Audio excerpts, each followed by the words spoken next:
and recap based on where we last left off. Our last session, our interesting group of storm chasers, which if you watch some of their older games or older episodes, it's really interesting how they got that name, and no spoilers on that one. They had attended the wedding of Marakai, who is now Marakai Brecht, being betrothed to the Brecht, the elder son within the Brecht family, meeting the matriarch and patriarch at the same time, and the conducting of a very specific ceremony, bringing her into the ghost hunter clan of the Brecht family, a family of lycanthropes that have existed for almost a millennia of time. It would seem drinking from the blood chalice had gifted her the wear-bear ability, but a rare form of it in the shape of one of the original founders, and she can now take on the grizzly form within the lycanthrope. This is a special ability that she's acquired and will play out over the course, assuming everybody doesn't die, it'll play out eventually. And we've flavored it for this particular game and for the campaign. And that will be evolving. The team spent the time at the wedding. Some of the team went off in a different direction to interrogate Shulamon, which unfortunately ended up in his escape, inadvertently causing Oswald to be brought into the effect that he used to escape. And here Oswald was, well, let's just say Shulamon was doing his best to convince Oswald to join his side of things. The team then spent the rest of the reception enjoying food, drink. Sorry. That avatar's killing me, Callist. Enjoying the food, drink, and the rest of the evening's festivities, as well as attempting to use some magic on one of their party members, discussing plans and best options.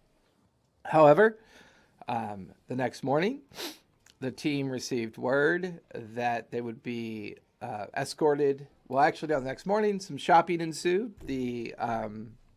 Some items were exchanged and loaded. Some other items were acquired. The group then spent their final night within the residence, and then on the morning of the third day, made their way down to the Restless Wharf with a rather large escort through town. Albin Brecht has decided to join the party on their excursion to finally join up with Captain Alabaster of the Blue Opal, some other captains as well, and it would appear that the Crimson Mouse is going to be the fifth vessel of a small fleet that Captain Alabaster has put together to finally pursue this fey entity or monster of sorts that seems to still be plaguing the waterways and the tradeways, not only up and down the coast, but the popular routes that many of the merchant vessels take. And where we last left off, our team had taken a ceremonial drink at their favorite watering hole. That would be the favorite watering hole of both Mara and Albin. And then made their way to the dockside, and I believe it's wharf number either 32 or 33, where Captain Alabaster comes running up to meet them, excited to finally be able to leave, as it has already been high tide. Low tide is beginning, and that is the best time for these large wooden ships to begin their exit out of the harbor. So, all of you are together, including Albin, standing in front of a very excited Captain Alabaster, tall tabaxi, his hat, his pirate garb hanging off of his body, and just bellowing with joy at seeing you. and basically saying, "Well, shall we finally set sail, Captain Tobias?" Yeah, sure. "Well, I hope you don't mind. I loaned my first mate over to your ship, and he's got your crew preparing from the previous day. Unfortunately, you'll have to start assigning your own, well, senior officers. I understand that one of your previous officers has gone missing, or she took her leave some time ago. Who is your first mate, Tobias?" Mara. "Ah, the water genasi. Good choice. You probably need some other officers on your crew, but your crew of 15 is fitted and ready for you, Captain Tobias. Please, if all of you would come with me to my quarters where we can discuss our plans." And he turns and begins to walk towards the Blue Opal. I follow. I'm trailing because I don't really know him that well. Fair enough. Yeah, I'm going. Okay. I'm watching him to make sure that he's actually Alabaster and not my sister in disguise. Give me a perception check. Okay. Yeah, I never saw him excited before. Oh man, I only got that's 16. You only got a 16? That's not something to sneeze at. Only got Only, a guys, only. 16. I mean, Meanwhile, I'm like 3. It's a boat. his walk, his mannerisms all seem very much familiar with Captain Alabaster's normal behavior. You don't see anything out of the ordinary, that's for sure. Okay. I'm still watching him. So I've got Tobias, Samara, and Fire. You're currently following Captain Alabaster. Oswald and Asborn, what are you two doing? What the hell? Hello? Hello? Hello. Hello. Okay, sorry, I was fixing my mic.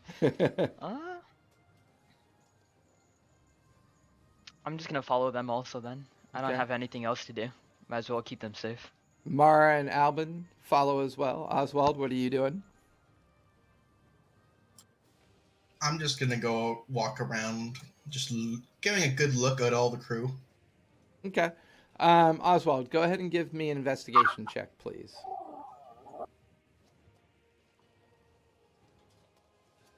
Oh my god. Give me a second. This is annoying. That is a 17. 17. You can see that most of the other ships here that are docked are fitted in similar fashion to the Blue Opal. Captain Alabaster's ship is slightly larger than the Crimson Mouth. Probably boasts a crew of about 30 to 50. There seems to be at least one extra deck level on it, and the other 3 ships, similar in size, similar fitted as crews. You come across, you pass by the Blue Opal, and off to your right is the Crimson Mouse. You see the crew that Captain Alabaster was speaking about is currently fitting and getting the ship ready. You then spot the 3rd ship, which is called the Golden Orb. Very similar to the Blue Opal. You get to the 4th ship. It's called the Trident. And then you get to the 5th ship, where it's called the Acorn. These 3 all seem to be very much ships fitted for independent use. They do not seem to be specific classes of ships. They seem to be similar to the Blue Opal. Crews are busy moving about. They are fitted with cannon firing ports. You can see that they're currently closed. Other than that, you don't really notice anything particularly out of the ordinary. Just 5 ships getting ready to take advantage of the now beginnings of low tide, and making their way out of the harbor. The rest of you make your way up the gangway onto the Blue Opal, finding your way towards the rear section of the ship, the stairs leading down into the lower portion of the captain's quarters. Once in there, for some of you, this is a familiar location. For others, it's relatively new. The large mahogany table in the very center of the space is filled with flattened maps weighted down by different trinkets and items. The familiar first mate is there, as well as his doctor, or technically his cleric. A couple other sailors you don't necessarily recognize, but they're probably related to duties that they're required to do for the captain. Captain Alabaster shoos everybody out of the cabin, with the exception of all of you in there. Begins to pour his favorite menagerie rum, handing it out to all of you. I hope you don't mind drinking. It's early, I know, but it's one of the rituals that we do on my ship. Take a drink of this rum, and then we set sail. But before, I'd like to find out, Captain Tobias, what are your plans?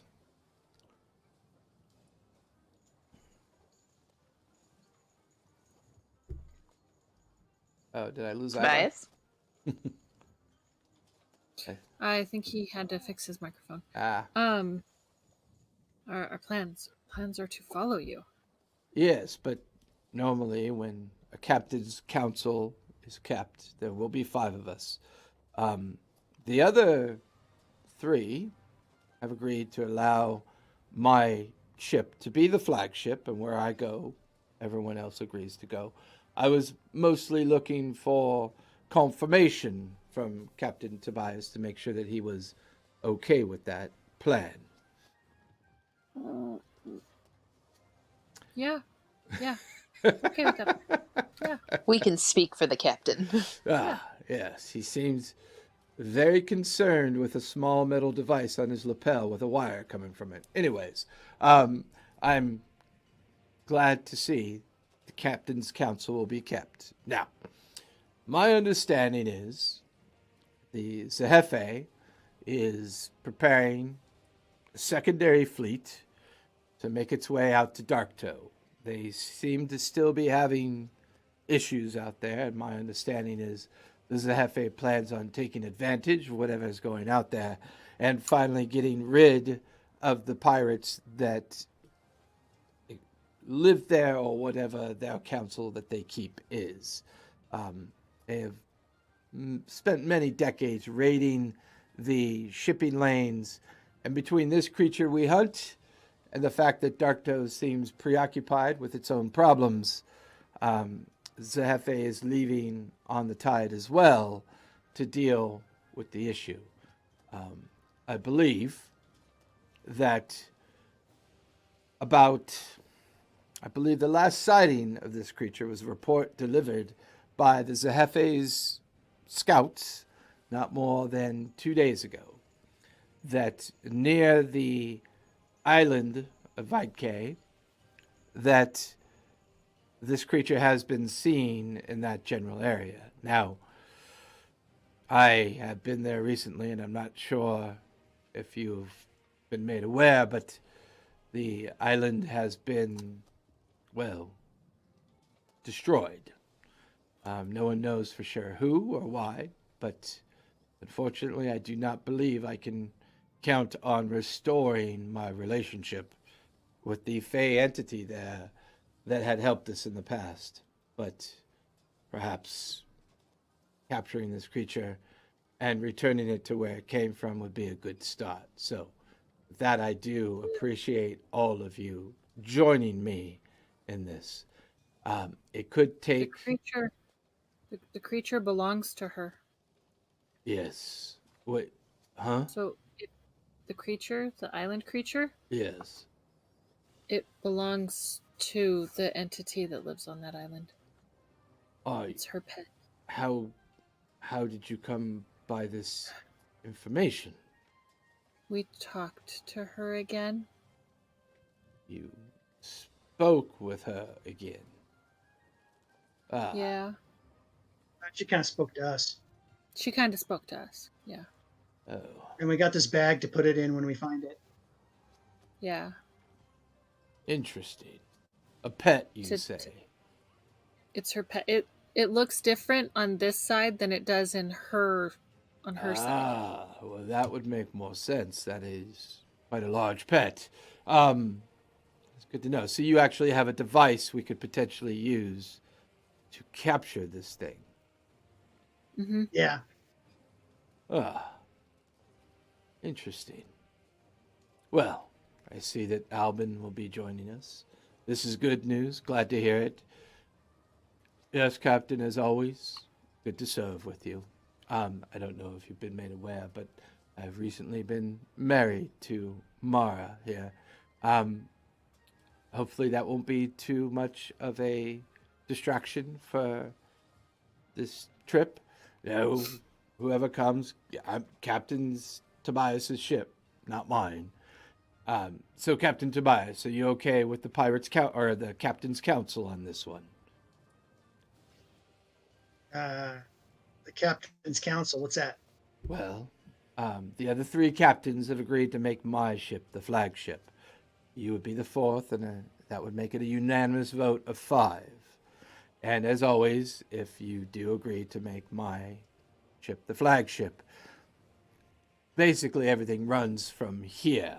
It does not in any way degrade your independence, but in order to act swiftly and act with absolute certainty, it's always better to operate off whatever the lead flagship is doing, if you catch my meaning. Yeah, you'd be like the Admiral. Well, I do.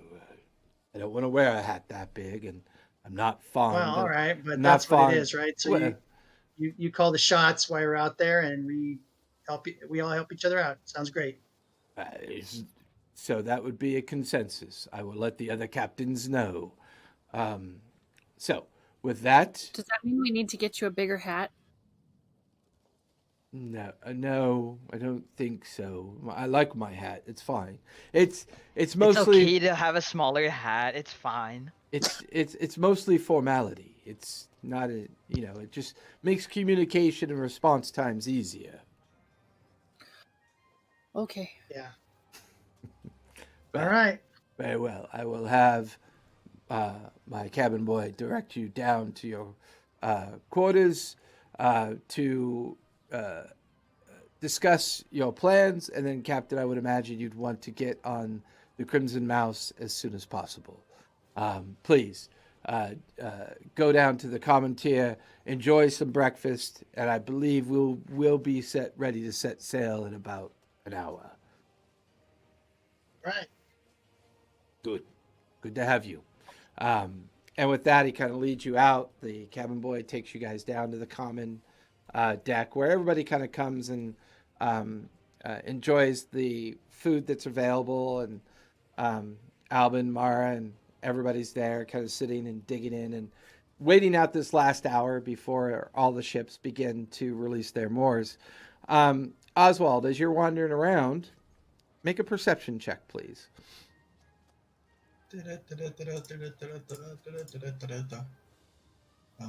18. 18. As you kind of continue this going up and down the piers and the wharfs, you look across down to the opposite end of the wharf, and you can see where a series of large galleys are galleon-style warships, massive ships. At least 4 of them have begun to make their way out into the main harbor, followed by many of the other faster and medium-sized ships, not all that dissimilar from the Crimson Mouse. They all appear to be sailing under the Zahefe Uladon's Crescent and his family order. There you count maybe about 15 ships in all, as they are now drifting away from their moorings, being escorted out into the deeper portions of the harbor.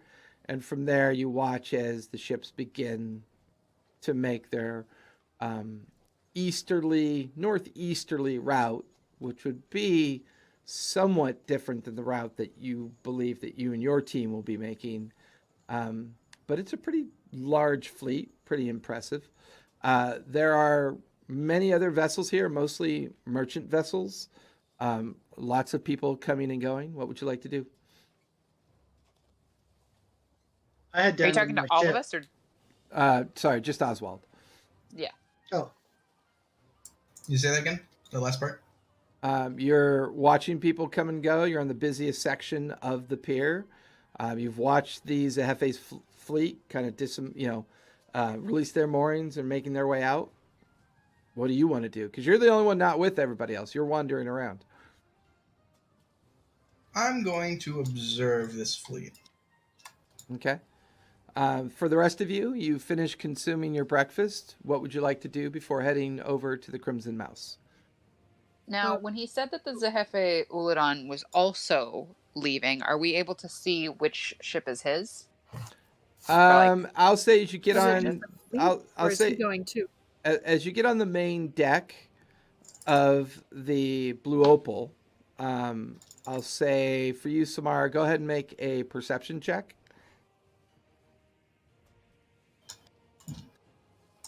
14. 14. Looking out in the direction of the now, the fleet, you do not see his flagship. You do see a commander's flagship, which could be any number of his seconds. But you also begin to realize that it could also be one of Shuleman's ships, as he is often in the employ of the Zehefe. But you don't. Well, that's what I was thinking. That's why I kind of want to send Pepper over. Okay. You kind of give Pepper a few commands, and she kind of goes flitting off into the sky. What do the rest of you want to do? Before we leave, I want to cast Locate Creature. Okay. And what are we trying to locate exactly? I want to see if my sister is within 1,000 feet of me. Okay. You consume the spell slot. There is no ping on your radar. As far as you can tell, she's not within 1,000 feet. We're within 1,000 feet of my ship, of our ship, right? We're within 1,000 feet of the Crimson Mouse. Yes. Yeah. It encompasses a pretty I wanted to large make sure she area. wasn't Yeah. I wanted to make sure she wasn't on our ship. Yeah. As far as you can tell, based on casting that spell, she's not within 1,000 feet. Okay, I'm gonna keep it up for its duration. Okay. Which is an hour. So we'll see if she comes within 1,000 feet of me in the next hour. Okay. I'm gonna head over to my ship and start helping get. Okay. Make So sure you disembark, making your way over. I don't think I follow- so on the legend lore of the Eye of Knowing, I don't think you guys ever did the legend lore because you had to use a spell for something else. I think you created the ability to recall to the Brecht Word recall. residence. Yeah. Okay. I'm going to drop off a couple of last minute letters with Okay. someone like a messenger and then head to the mouse with Tobias. Okay. I would say that that's easy enough to do. Captain Alabaster has one of the cabin mates put it with the rest of the mail that normally gets thrown off to the side just before leaving.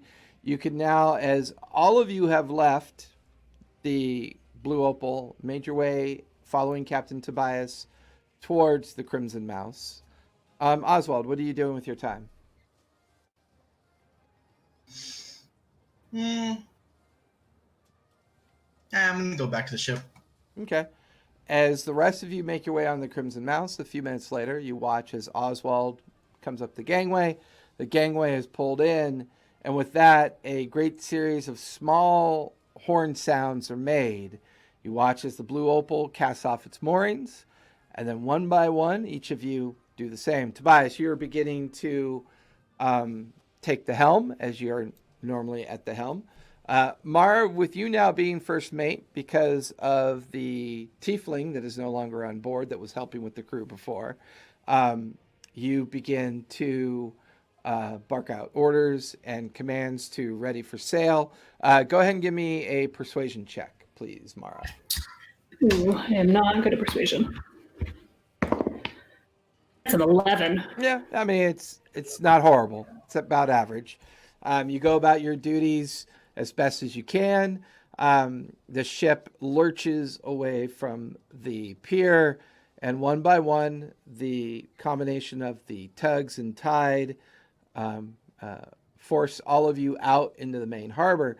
Off to your right of the ship, in a more northeasterly direction, all of you can clearly see the 15 ships making up the Zehefe Uladan's fleet. Sam, have Pepper make a perception check for me, please. I always forget.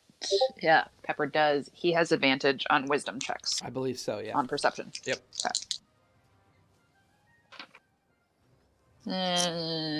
Wisdom. Oh no, +2, so 18. 18. Circling over the largest of the ships, which is clearly a flagship, there does not seem to be any sign of Shulaman. There does seem to be a rather large half-orc individual flanked by two creatures that you recognize immediately. One seems to be a rather large turtle, and the other one seems to be a rather large Luxodon. According to Pepper's report when she comes back to you, and you can visually consume everything that she's seen. No sign of Shulaman, and even though you recognize what they are, they do not look familiar to you. They were not anybody that you dealt with while in the employ of Zehefe. Okay. So, you guys pretty much have the remainder of the day. Now, Tobias and Mara, your day is pretty much a matter of maintaining the helm and keeping the crew working. That'll consume most of your day. The rest of you are free to either take up certain jobs on the ship. There's carpenter. There's, you could become the cook if you want. If you want to, there's quartermaster. There's lots of different positions you could take. It's kind of up to you to decide what you want to do. But for now, the day is yours. Tobias, since you are at the helm steering your ship, I need you to roll a d10, please. Okay. Let me.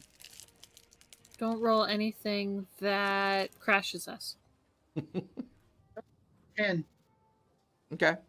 Give me a sleight of hand check. D&D Beyond. A sleight of hand check. Boom. 21. And now give me performance with advantage. Performance. It's either a 10 or a 20. 20. Nice. Go with that one then. I'll take the 20. With that, you manage to spend most of the morning keeping pace with the other ships as all of you are watching the harbor and Nicodranus begin to drift into the background behind you. It is clear weather. Does not seem to be a sign of any kind of storm or anything else. It looks like the day, for the most part, is yours. Is there anything you guys would like to do with the first day of travel? Captain, what's a quartermaster do? In charge of the ship supplies and stuff. But I need somebody to be the bosun's mate. They're in charge of the crew and making sure they're doing their job. I thought Oswald would be pretty good at that, cracking the whip. Probably enjoy that too much. Yeah. How about I need a gunner? I need someone in charge of the guns. That's And I need probably someone not in me. charge of boarding parties. In case we In have charge to of- board somebody. Boarding? I could probably do that. Okay. You're in charge of boarding parties. Aye, sir. I would like to go pester. Why am I blanking on his name? Mara's new husband. Albin. Albin. Oh, yeah, Albin. I got him too. I would like Albin. to go pester him about, since he's an artificer, helping me with the tattoo things. I want to get that started. I'd like to I theoretically volunteer as do a tribute. tattoo today, maybe. Yeah. Volunteer. I want one so Albin, if he bad. can help you with the guns, since he knows about that kind of stuff. Maybe he can All right. help us with the guns. Let's do it. Okay, so Samara, you set off to spend some time with Albin, and by default, Mara and Albin are pretty much connected at the hip. Asborn and Get to work. Asborn and Oswald and Fire. What would the three of you like to do with the rest of your day, or day one of this trip?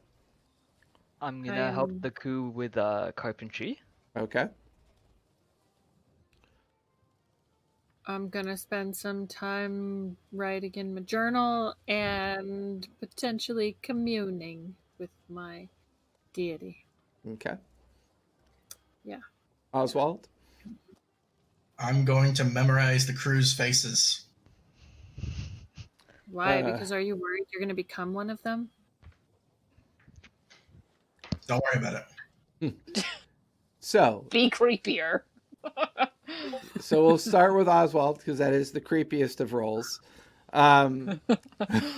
Oswald, go ahead and give me a investigation roll. Okay. That is a 21. 21.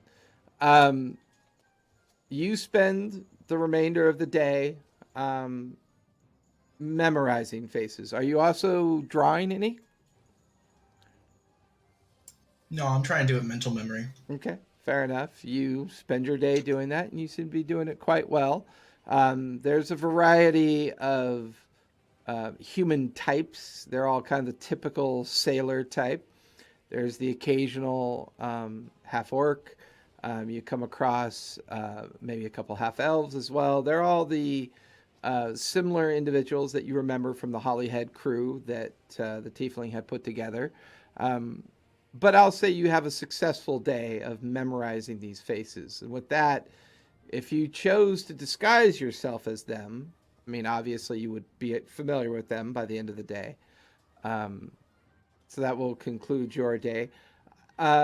Asborn, go ahead and give me a sleight of hand check. Okay. Let's see. 15. Okay. Now give me a persuasion check. Persuasion. Yep. 24. 24. Nice. You spend the day realizing that not only had the retrofit at Hollyhead made a great deal of improvements, but over the course of the few days that it was in the Nicodranus harbor or at the Restless Wharf, those repairs and retrofits continued throughout the course of it being at dock. There is plenty of opportunity to do other small jobs, which you kind of manage, but you get to know a handful of the sailors, and you spend your day learning the carpentry concept of being on a ship. And I'll say that you spent the day with 4 of the other sailors, and they were essentially building patch systems designed to patch holes in the hull for both before things occur or during things occurring, as well as after, if for any reason that someone had to go on the outside of the hull to do repair work. Fire, you pretty much do what you normally do when on the Crimson Mouse. You crawl into your hammock, pull out your journal, and between your journal and thinking about the traveler, especially after your your memory recall that you had at the temple of the what was that, the not the good mother. Why do I always want to call her the good mother? Anyways, Um, Earth Mother. Earth Mother. Earth Mother. Thank you.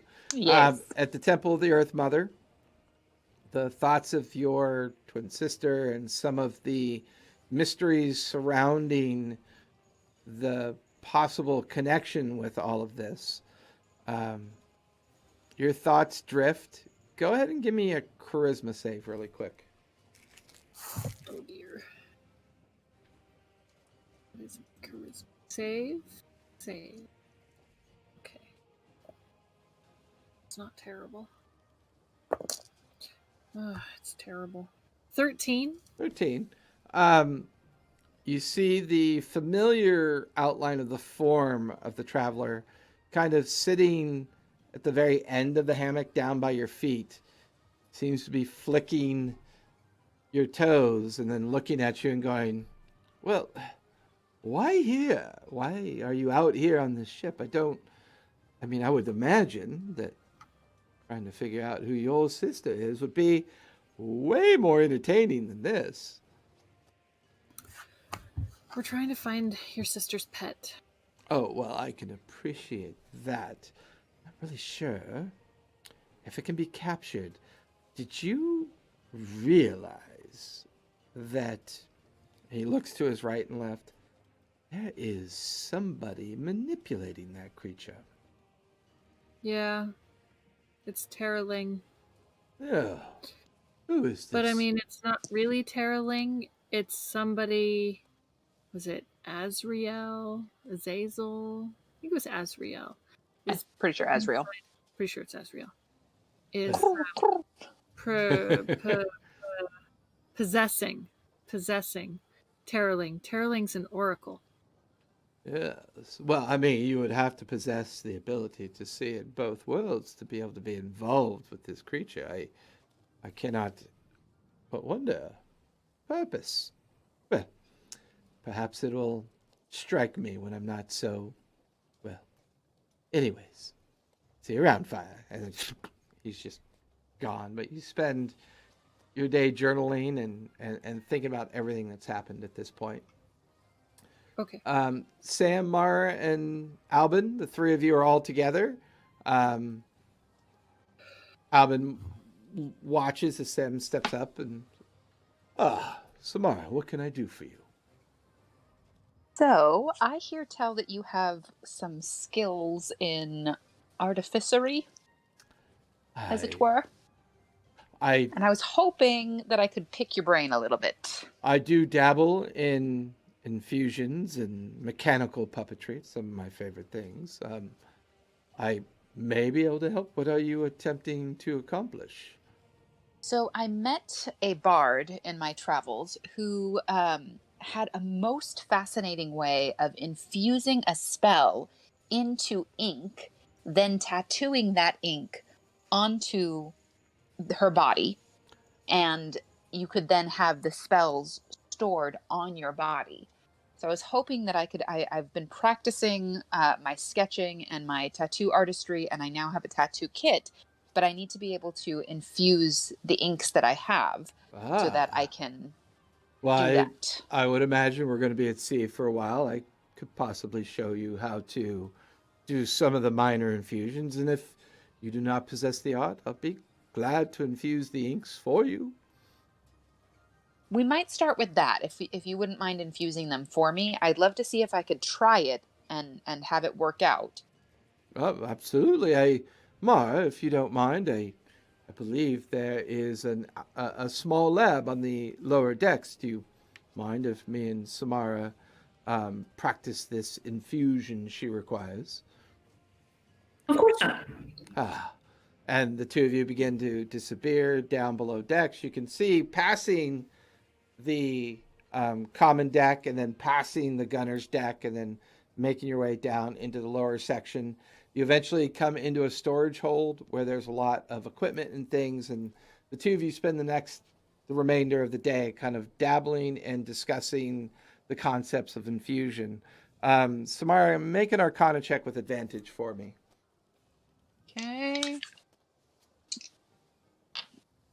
Oof, not great. 12. Fair enough.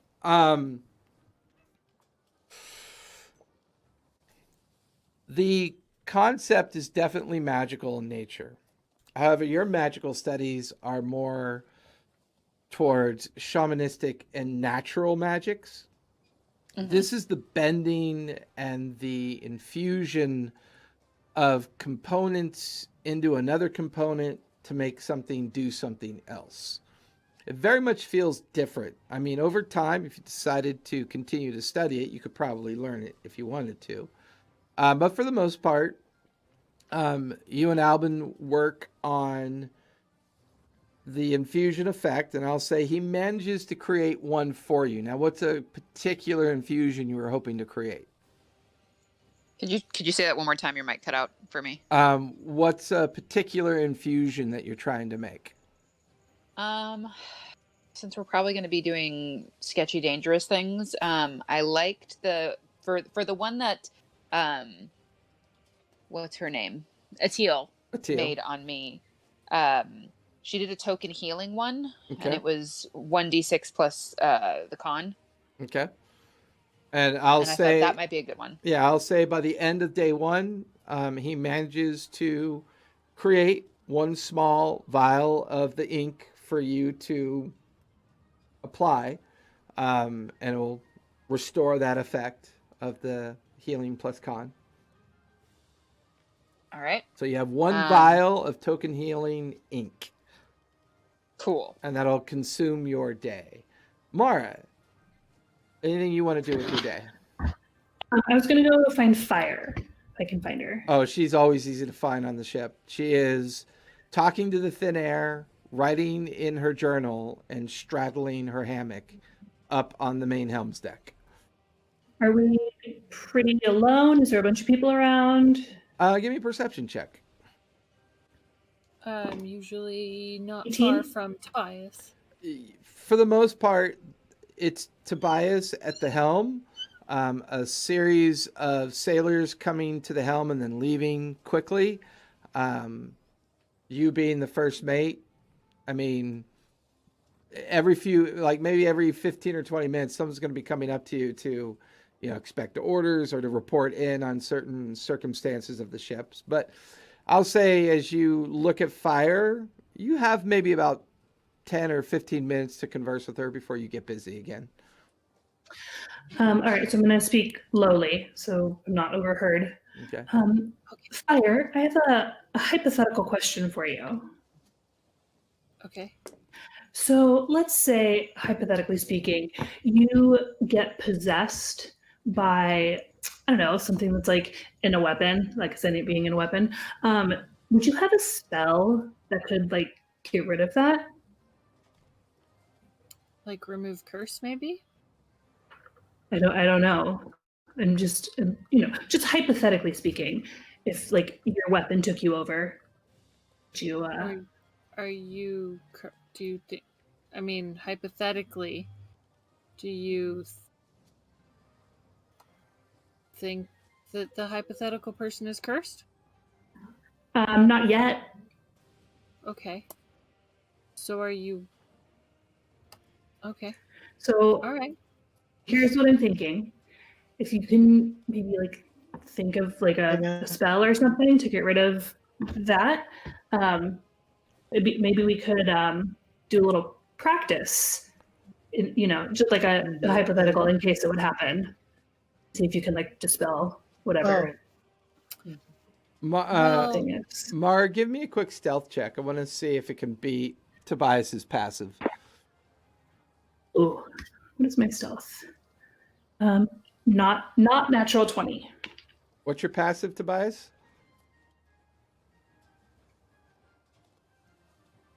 Oh, did I lose Tobias? Tobias! You're muted. Mousy. Well, I'll assume that you beat his passive. At 20, I believe she did. Yeah, I think his passive is like 18 or 19. So As far as you can tell, you and Fire are the only ones that are involved in this conversation at this point.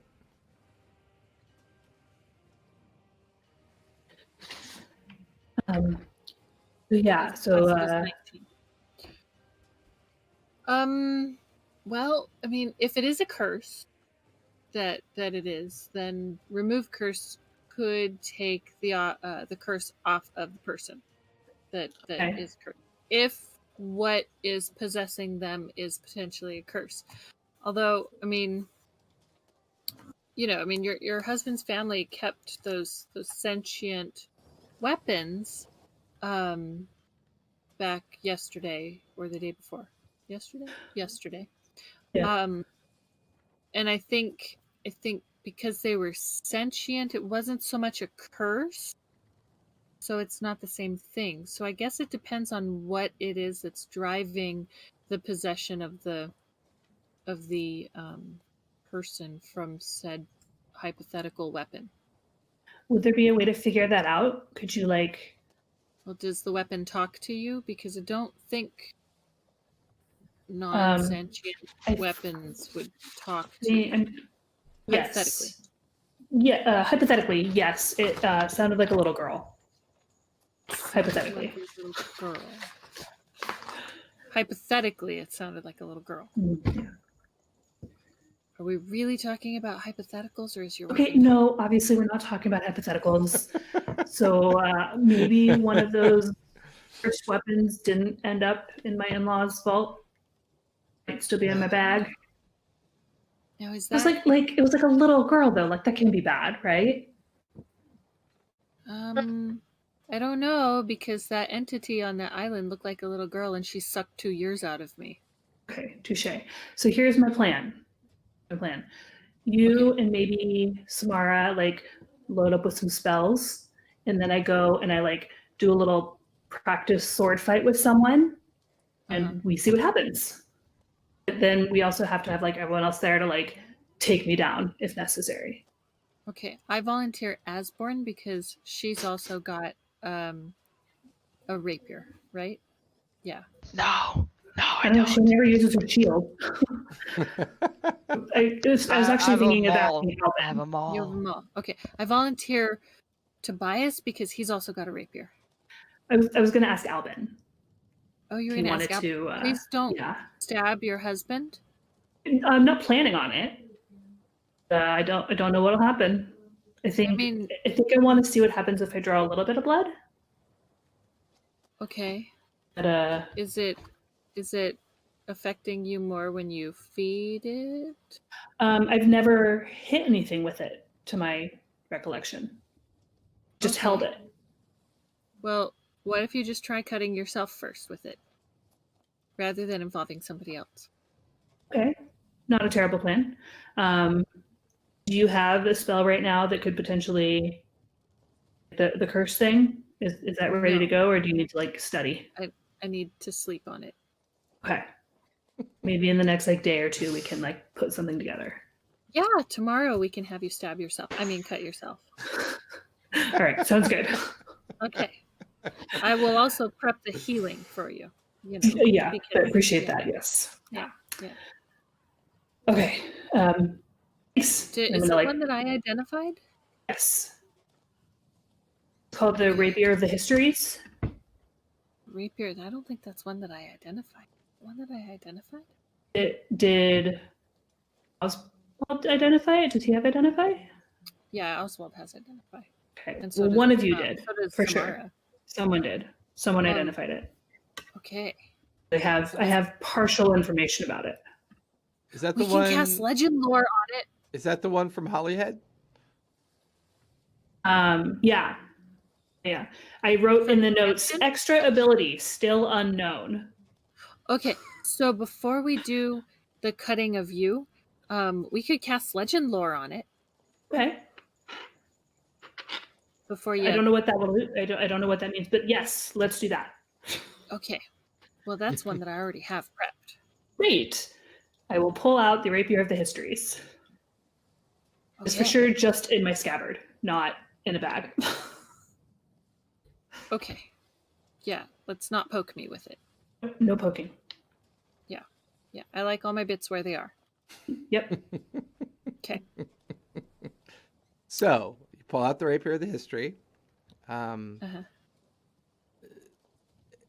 So you're going to cast Legend Lore on this? But I don't want to do it while we're up on deck, honey. Let's go downstairs. Yeah. Let's go to one of our cabins. Yeah. Okay. So you guys make your way down. As you make your way down Wait, past the... I'm going to tell Tobias what we're doing. Okay. So you tell Tobias, you let him know what's going on. Mhm. The two of you make your way down below decks, past the common deck and the gunner's deck, and into the quarters deck. You can hear Alban and Samara kind of like slightly elevated voices, and then a small puff of light, almost like a failed spell or some failed attempt to do something. And then they kind of burst out into laughter. So you know they're still there. The others all seem to be doing different tasks or duties on the ship. The two of you can either go to Samara's quarters or Fire's quarters. It's up to you two. Mara's course, not Samara. Oh, sorry, Mara. Right? Yeah.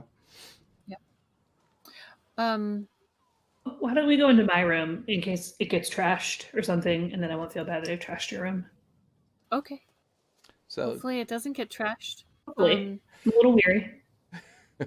I mean, it's Not weary enough to get rid of it. okay. I got the ivory strips from, your family, so we can do this now. Well, let's do it. So, Okay. what's the casting duration on this, Fire? Casting time is 10 minutes. 10 minutes.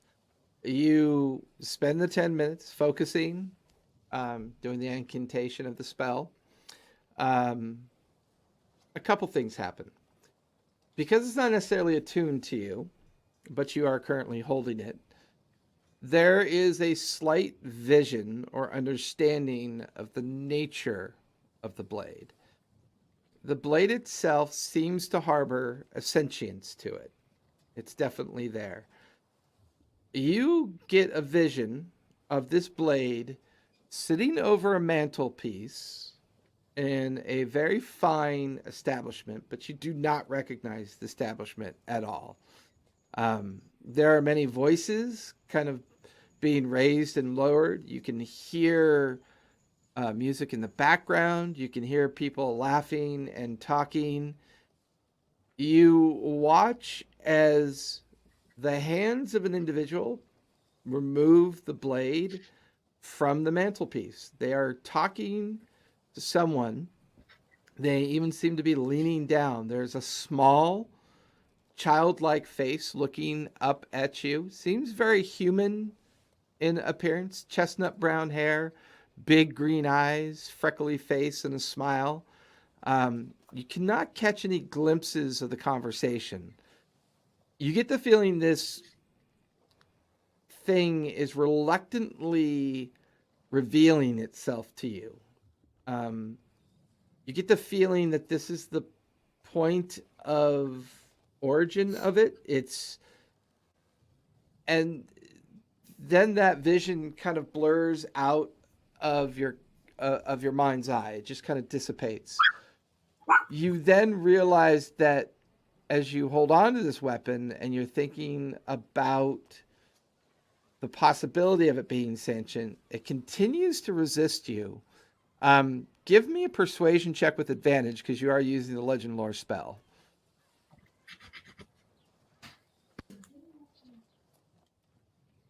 Okay, persuasion with advantage. With advantage.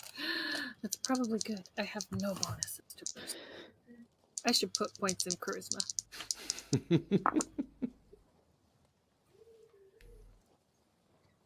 Okay. It's a good thing I had advantage, Yes. but I rolled a 3 and a 17. Okay.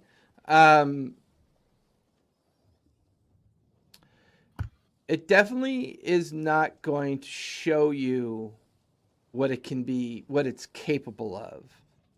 You get hints of the fact that when this blade strikes a target, that the single most important aspect of that target will be revealed to the individual who's wielding it. But you get the feeling that there's a connection between the sentient nature of the weapon and how that information gets revealed. It's strange. This doesn't feel cursed, but it doesn't feel enchanted. This may be one of the most odd kind of like feelings you've had about dealing with any kind of magical item or device, or magic is not that foreign to you. You've come across it a great deal, even back in the under the tutelage of the cleric who raised you, or at least brought you back to health, even though you still had your memory loss. But after taught me how to live again. Well, yeah, fair enough. You get the feeling that it's resisting you. It's resisting you. You get the feeling that because you're not attuned to it and casting the spell, it might be gaining some benefit from that. But the resistance alone is enough to convince you this thing is definitely sentient. Okay. I am going to share that with Mara. Okay. Would I know, like everything that is sentient, is it necessarily bad? Are there like some like good sentient things out there in the world? Well, I mean, I'm give me- sentient. give I'm me- good. give In me like an object. I think. give me a history check. Most likely. I don't feel bad. 21. I have. I mean, but fire also, you could be a murderer.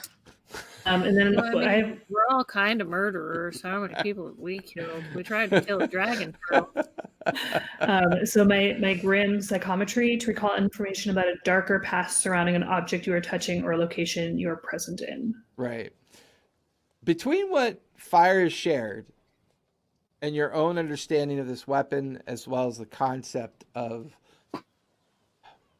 if something's cursed, it almost invariably causes such a toll immediately upon either possession or attunement, and you don't really feel like that negative energy is here. It feels different. And I will say, with all of this aggregated information, everything that the two of you do, both the concept of a child's Mara.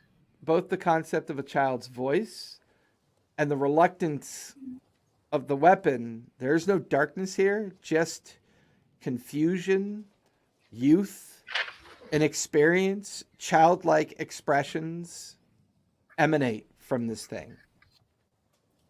Mara, Yeah. put it in this bag of holding. No. Why? Well, I'm going to test something. Put it in the bag of holding. Okay. I put it in the bag of holding.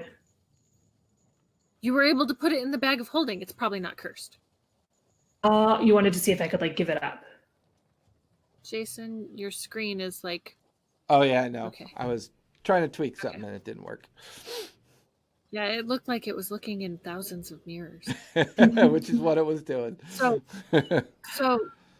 So you were able to put it in the bag of holding. You couldn't put the other one in the bag of holding, and that one was definitely cursed. It's true. That sword did not want me to put it down. No, and it hurt you when you tried, right? Don't think I took damage. I think I No, but lost the ability to like make rational thoughts. Wait, did it exhaust me? Yeah, 4 points of exhaustion. I mean, what's that? I mean, you were really, really bad off, and you looked dehydrated and like you hadn't eaten, or I mean, this is what Albin told us, you know. Sure. Totally forgot about that. That's what Yeah, happened sure. that's what happened to Asborn. I had to cast Greater Restoration, and she had to sleep for a while. Yeah. Okay. Well, that's good. That So was definitely cursed. And just the thought of putting it down and in the bag of holding, and it was like, fuck you bitches, and out. And while you Okay. two are doing this, Mar, give me investigation with advantage. natural 20 plus 6, 26. You both begin to realize that this item is not made from any familiar alloys that you would have knowledge of. It's lightweight. It seemed to have a silver platinum kind of finish to it, but it's too light for that. And with some of the knowledge that you gleaned through turning in the other items, this may not be of this plane. Right. Didn't I have the impression, though, that one was of the bad?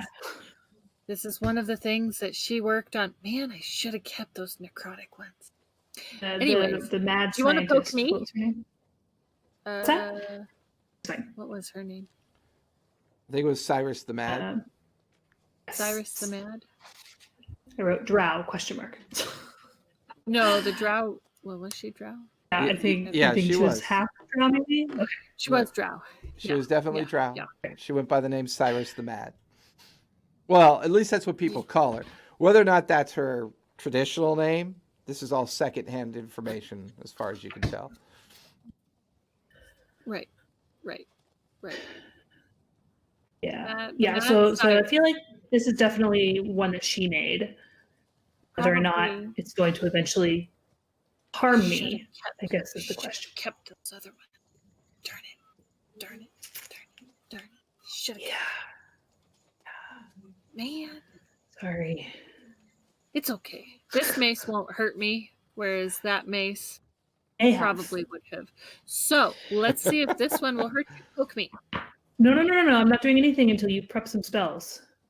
I have heal, and we just don't ever remove curse. It's not cursed. Okay. I'm gonna take it back out of the bag. Do you want me to poke me or do you want me to poke you? You can poke you first, and then you can poke me. I'm gonna I've never actually used my blood right on it. Can I activate my right by cutting my arm? Give me a charisma save with disadvantage. God. Made a mistake.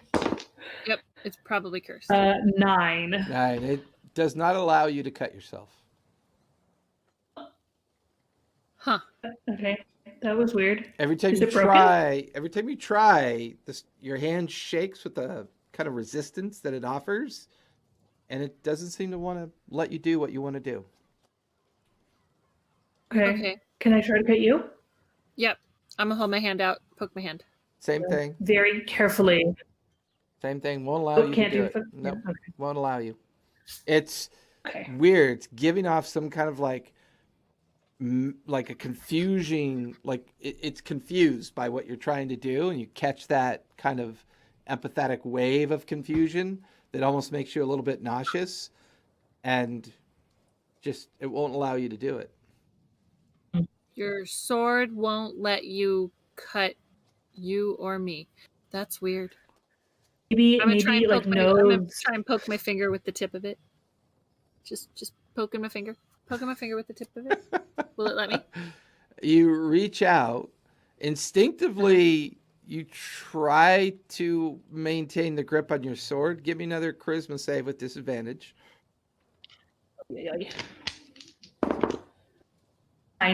9. As soon as fire's about to touch it, you pull it away without even realizing that you pull it away. Oh, wait. Shoot. Mara, I was Okay. trying to poke my finger. Okay, maybe what if like the sword is like so attuned to me that it knows you're my buddy and will only allow me to cut people I don't like? Or what if it's a pacifist sword and won't let you cut anybody, period? But then why would it have all these super cool abilities for when you cut someone? To try and get its owner killed? I don't know. Maybe we should have you have 2 swords. That Well, way. I do. Okay, just Maybe make like sure it's you just have standard 2 swords on you, and if you're gonna, That wasn't loud. sorry, the phone was right next to my microphone, and I forgot that I had it on, not on mute.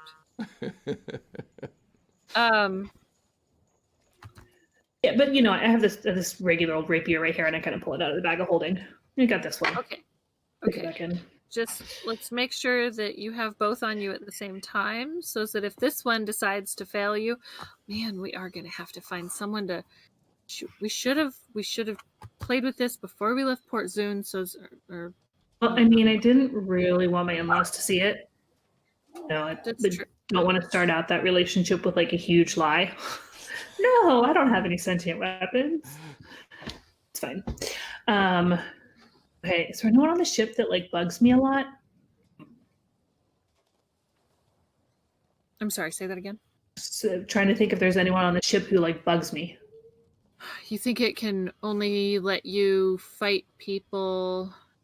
Well, what if I Enemies. punch you? What if I punch you and then Okay. will that make the sword mad? And then, or if I scratch you, so then I've made you bleed, and then the sword will let you make me bleed.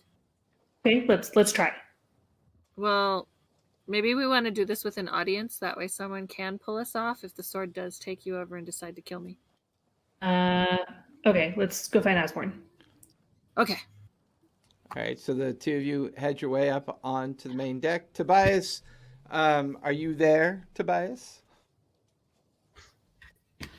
You're muted, Tobias, if you are there. There he is, I think. Are you there, Ivar? Hear me? Barely. Yep. Oh my god. Okay. There we go. Now I can hear you. Go ahead Okay. and give me perception.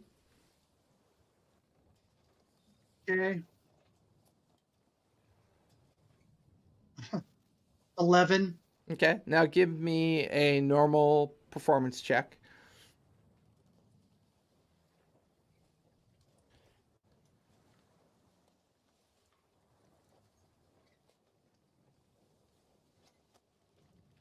Dirty. What'd you get? Dirty 20. Dirty 20? Dirty I would say that you maintain the course. You are the fourth of the 5 ships in the order that the fleet is currently sailing in. And you managed to maintain the course. No weather or anything's come up at this point. Mara and Fire, give me investigation really quick. Yeesh. I am not as 14. 14. Ooh, 15. Okay. Oswald, what are you doing with your time again? Carpentry. Last time I believe I was just That's right. memorizing You've people's been faces. memorizing people's faces. I'll say that the two of you eventually come over to the front of the ship. You do find Asborn is sitting there with a couple of the sailors. She is working on some kind of wooden and canvas-like material, but you find her. The two of you make your way over. The three of you are standing together. Asborn. We're trying to get Mara's sword to cut me. Can you come help? Excuse me? It's a really long story. Let's go talk about it downstairs. I Can we mean, find... I'm not one to advocate for self-harm, but I can It's follow. not self-harm. No, I'm it's trying good, to get it's good. her to cut me. It's not self-harm. It's good. It's good. We tried earlier and her sword wouldn't cut me. Here, watch. And I try to Are stab they him. lying to me? I'm gonna inside check them. Go I'm gonna for try it. to stab her. I'm going to try and poke myself on your sword. I rolled a 4. A 4? As far as you can Yeah. tell, they're either completely insane or completely honest. Why would you not believe them? It's probably both, to be honest. I'm gonna follow them. It's me. How can you not believe me? Seriously, I'm gonna you're like the chuckle. worst I'm exception. chuckling right now. Okay. So the three of you are making your way back down into Mara's quarters at this point. Do we see Oswald on our way? I'll say that investigation was high enough. You see him kind of creep stalking people, but within 5 or 10 feet, and he stares at them very intently. And then the sailors kind of walk away feeling very awkward. One of them kind of flips him off. I'm gonna say, well, I'm gonna go ask Oswald to come too, and I'm gonna walk up to Oswald and say, "Quit creeping out the sailors and come watch Mara try and stab me." What? Well, we're trying to see if Mara's sword will stab me. It's a sword, right? Yes. Swords do the stab. Well, it wouldn't earlier, so I'm going to try and punch her and see if that will let her sword stab me. Is it like a pacifist sword? That's what I'm trying to find out. Okay, that sounds fun. I'll come with them. All right. Okay. So Asborn, Oswald, and Mara and Fire, you make your way back down below into the Mara's quarters. It's a little bit cramped in here. They're not really designed for 4 people, but the 4 of you are now in there. Okay. Okay. I'm going to say, if her Asborn- sword tries to take her over and tries to actually make her kill me, please don't let her kill me. Get that mace thing out that you have. Get ready. I don't want to hit you with that mace. It's No, plus no, Asborn, not your mace. Asborn's mace. Don't you have a mace? Asborn has I have a maul. maul. Oh, okay. I don't Sorry. wanna Get out your hit maul. that. I'm just gonna pull it out. I have 20 to 10 Ready. arcane damage. To be Something ready. like that? Oh, guys, don't forget, I got a lot of hit points. That's true. What are Okay. these hit points you speak of? I You guys knows that stayed, Mara very is. strong. You knows that Mara strong. is. Mara's so like beefy. strangely ripped now. Her biceps are a little bit more corded. You know, she looks a little bit more buff, a little bit more ripped. Okay. I can I'm take gonna a few take hits. I'm gonna take a second and I'm gonna cast was it the protection from dying one? Shoot, which one is it? Spare the dying? No, that's if they're already dying. Death ward. Death That's what ward. it is. Yes, yes. I'm gonna Okay. cast death ward on me. I'm gonna Okay. hand you my So dagger. how are Have you fun. guys trying to make this happen? Can't I'm believe. She's gonna try and gonna punch her. scratch me. Okay. blood. Yeah, I'm gonna And we're gonna see if then I can hit her. yeah. Okay. So you're allowing her to do this, pretty much, right? Yeah. I just like hold my arm out. Okay. So what's your unarmed damage, Fire? Claws or no claws? It's up Do you to want you. to bleed or do you not want to bleed? Or bleed. Yeah, we need to bleed. We need to bleed. Claws. 1d4 plus 3. Okay. So give me a D4. Okay. 4 plus 3, 7 points of damage. So you watch as Fire's claw just kind of rakes across your arm, trickles of blood Sorry, kind I'll of feel it. coming off your arm. What are you Do doing? I feel any different? Like I'm holding the rapier. Do I feel different Try and now that poke she's me. drawn blood? Not really. Try and poke me. Okay, I try to poke her. Okay, give me a charisma save with disadvantage.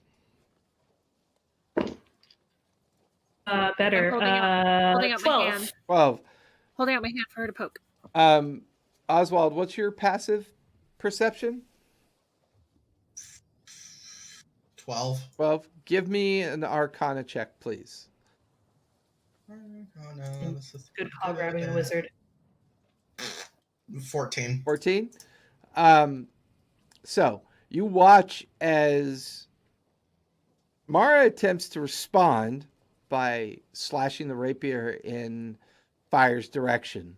You watch as, and it only seems like you can see this strange white coalescent smoky form kind of twirls around the blade into the shape of a small child with long hair, but it's translucent. It's just a shape. No specific details. And this small child seems to be willfully keeping the blade from making contact with Fire. Damn it! Why can't I hit you? Can I Well, try? tried. Let me. I want to try. My turn. No, hold on, So- hold on. Okay. Hold on. I'm attuned to. Go ahead. I'm Magic Man. Go ahead, Let the Magic Oswald. Man tell you. There's Mara. I do not know if you are aware, but there is a child inside of your sword. Yeah, we found So that I out. did know that. Yeah. The child inside of the sword is preventing you from stabbing anyone. Or at least- Oh, That's so you can like see her? Yeah, she seems to be. Is she like tilting the blade up or blocking the blade? Like almost as if her small hands are holding it in place, preventing Mara from utilizing it. at the tip, just kind of holding it. She's holding the blade. She's like freezing it in place, so you can't really use it. So if you can see her, can you talk to her? Can you tell her to knock it off? Well, Mara. that was a very quick flash. It only existed for a second, maybe. Mara, you're attuned to the sword. Try talking to your sword. Yeah, try talking to your sword. Swords have feelings, you know. Hi. You have a name? He's not talking back. A few seconds go by. Give me a wisdom check, please. Just a D20 and add your wisdom modifier. 21. Now give me persuasion with advantage.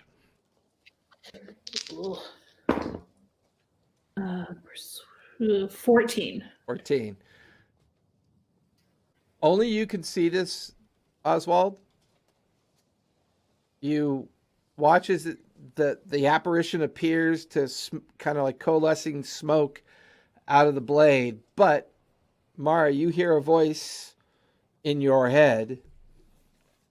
Elizabeth? Oh, she has a name. I don't know Hi, that. Elizabeth. Sword's name is. Why don't you want this rapier to hit things? Why are you trying to hit your friends? Oh, Just to practice, so that when I have to hit my enemies, I know how to use it. That's strange and confusing to me. I don't know why. I don't like it. Would you like it more if I hit someone who wasn't my friend? I'll protect you. Okay. Is there anything that you need? No. And Oswald, you watch as the smoke kind of disappears into the blade and the voice kind of disconnects with you, Mara. Oh, I think I offended her. Well, she was there. Okay, so I have the impression that if I'm in battle against an actual enemy, it'll work. Probably. Okay. I don't feel super That's great good about enough. that. Mara, But Mara, yeah. Mara, my question is, you have to cut yourself for the blood rites and stuff, and she wouldn't let you cut yourself. I get the not cutting your hand or your friends, but you may have to talk to your sword about letting you cut yourself. That Okay, sounds really yeah. bad. It's true, but it sounds really bad out loud. It But sounds really bad out loud. pretty But sure she's Remember, mad guys, right now. self-harm's I'm gonna not cool. another day. self-harm is let not her- Killing cool, other but people. they're for specific blood rites that help you be alive. So that sounds terrible. I wonder. I might not be able to activate my blood right with this weapon. No, Precisely. Damn no, it. probably not. So as So the you may four just of have to hold you, a as the second four of you dagger. are in this room, Yeah. Albin clears his throat as both Albin and Sam are standing there in the doorway. They are covered with 3 different colors of ink and paint. Their hair is kind of standing up with trails of smoke and other things coming off of it.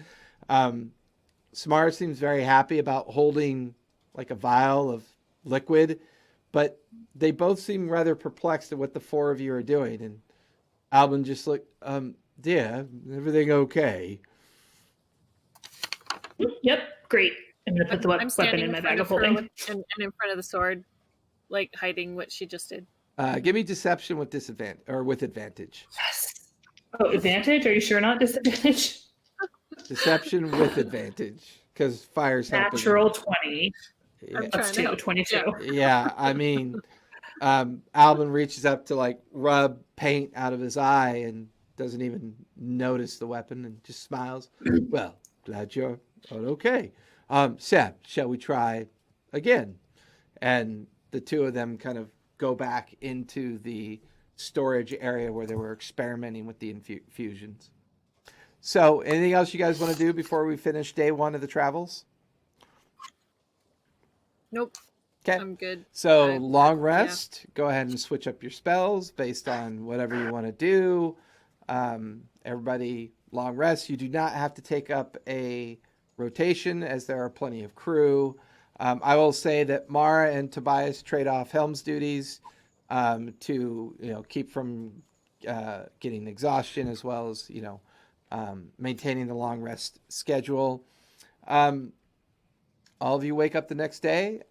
Tobias, you're at the helm. Give me a D10, please. Oh, side note, Mara, do you have a dagger? Okay, D10. Was that a yes? D10. Yeah, I have a What- magic what type of dagger check? and then 2 regular. Okay, good. What type of check again? I'm sorry. A D10. Oh, just a D10. Just roll a D10. All right, I'll just roll a D10. A 1. A 1. The second day, the weather has that doesn't sound turned good. for a little bit for the worse. It's not raining, but it's definitely windy and cloudy and overcast.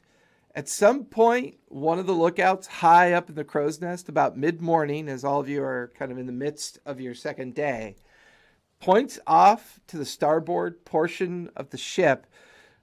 Mara and Tobias, you would be near each other, so the two of you go ahead and give me perception checks with advantage because the crow's nest is pointing it out. Natural 20. 26. Jeez, man, she's on a roll. 21. 21. The two of you can see about 1,000 feet off to the starboard side of the ship a strange coloration in the sea. It's boiling. It's kind of it's weird because the rest of the sea is the waves are kind of cresting slightly. The surf is or the height of the waves have definitely gained a bit as the wind has picked up and the overcast nature of the environment has picked up as well. But there's about a 100-foot section of the sea that's kind of boiling up, turning over, frothing in a different pattern than the sea immediately around it. The ship is probably about a little over 1,000 feet from that point where all of this boiling of the water is going on. Okay. That'd be good, right? Doesn't look good.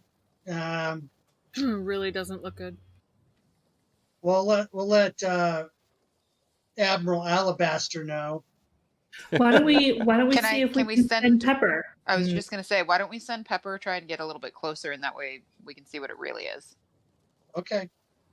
So I'm gonna send Pepper, but I'm gonna like warg through him so I can actually see myself. Okay. Sending Pepper out. Go ahead and give me a perception check. Yep. I'll send Ember out too. Okay. Dirty 20. 30-20. As Pepper gets to that point, begins to circle, the boiling kind of calms down, and then it begins to move in the direction of the ship with a small series of bubble-like trails trailing from behind it.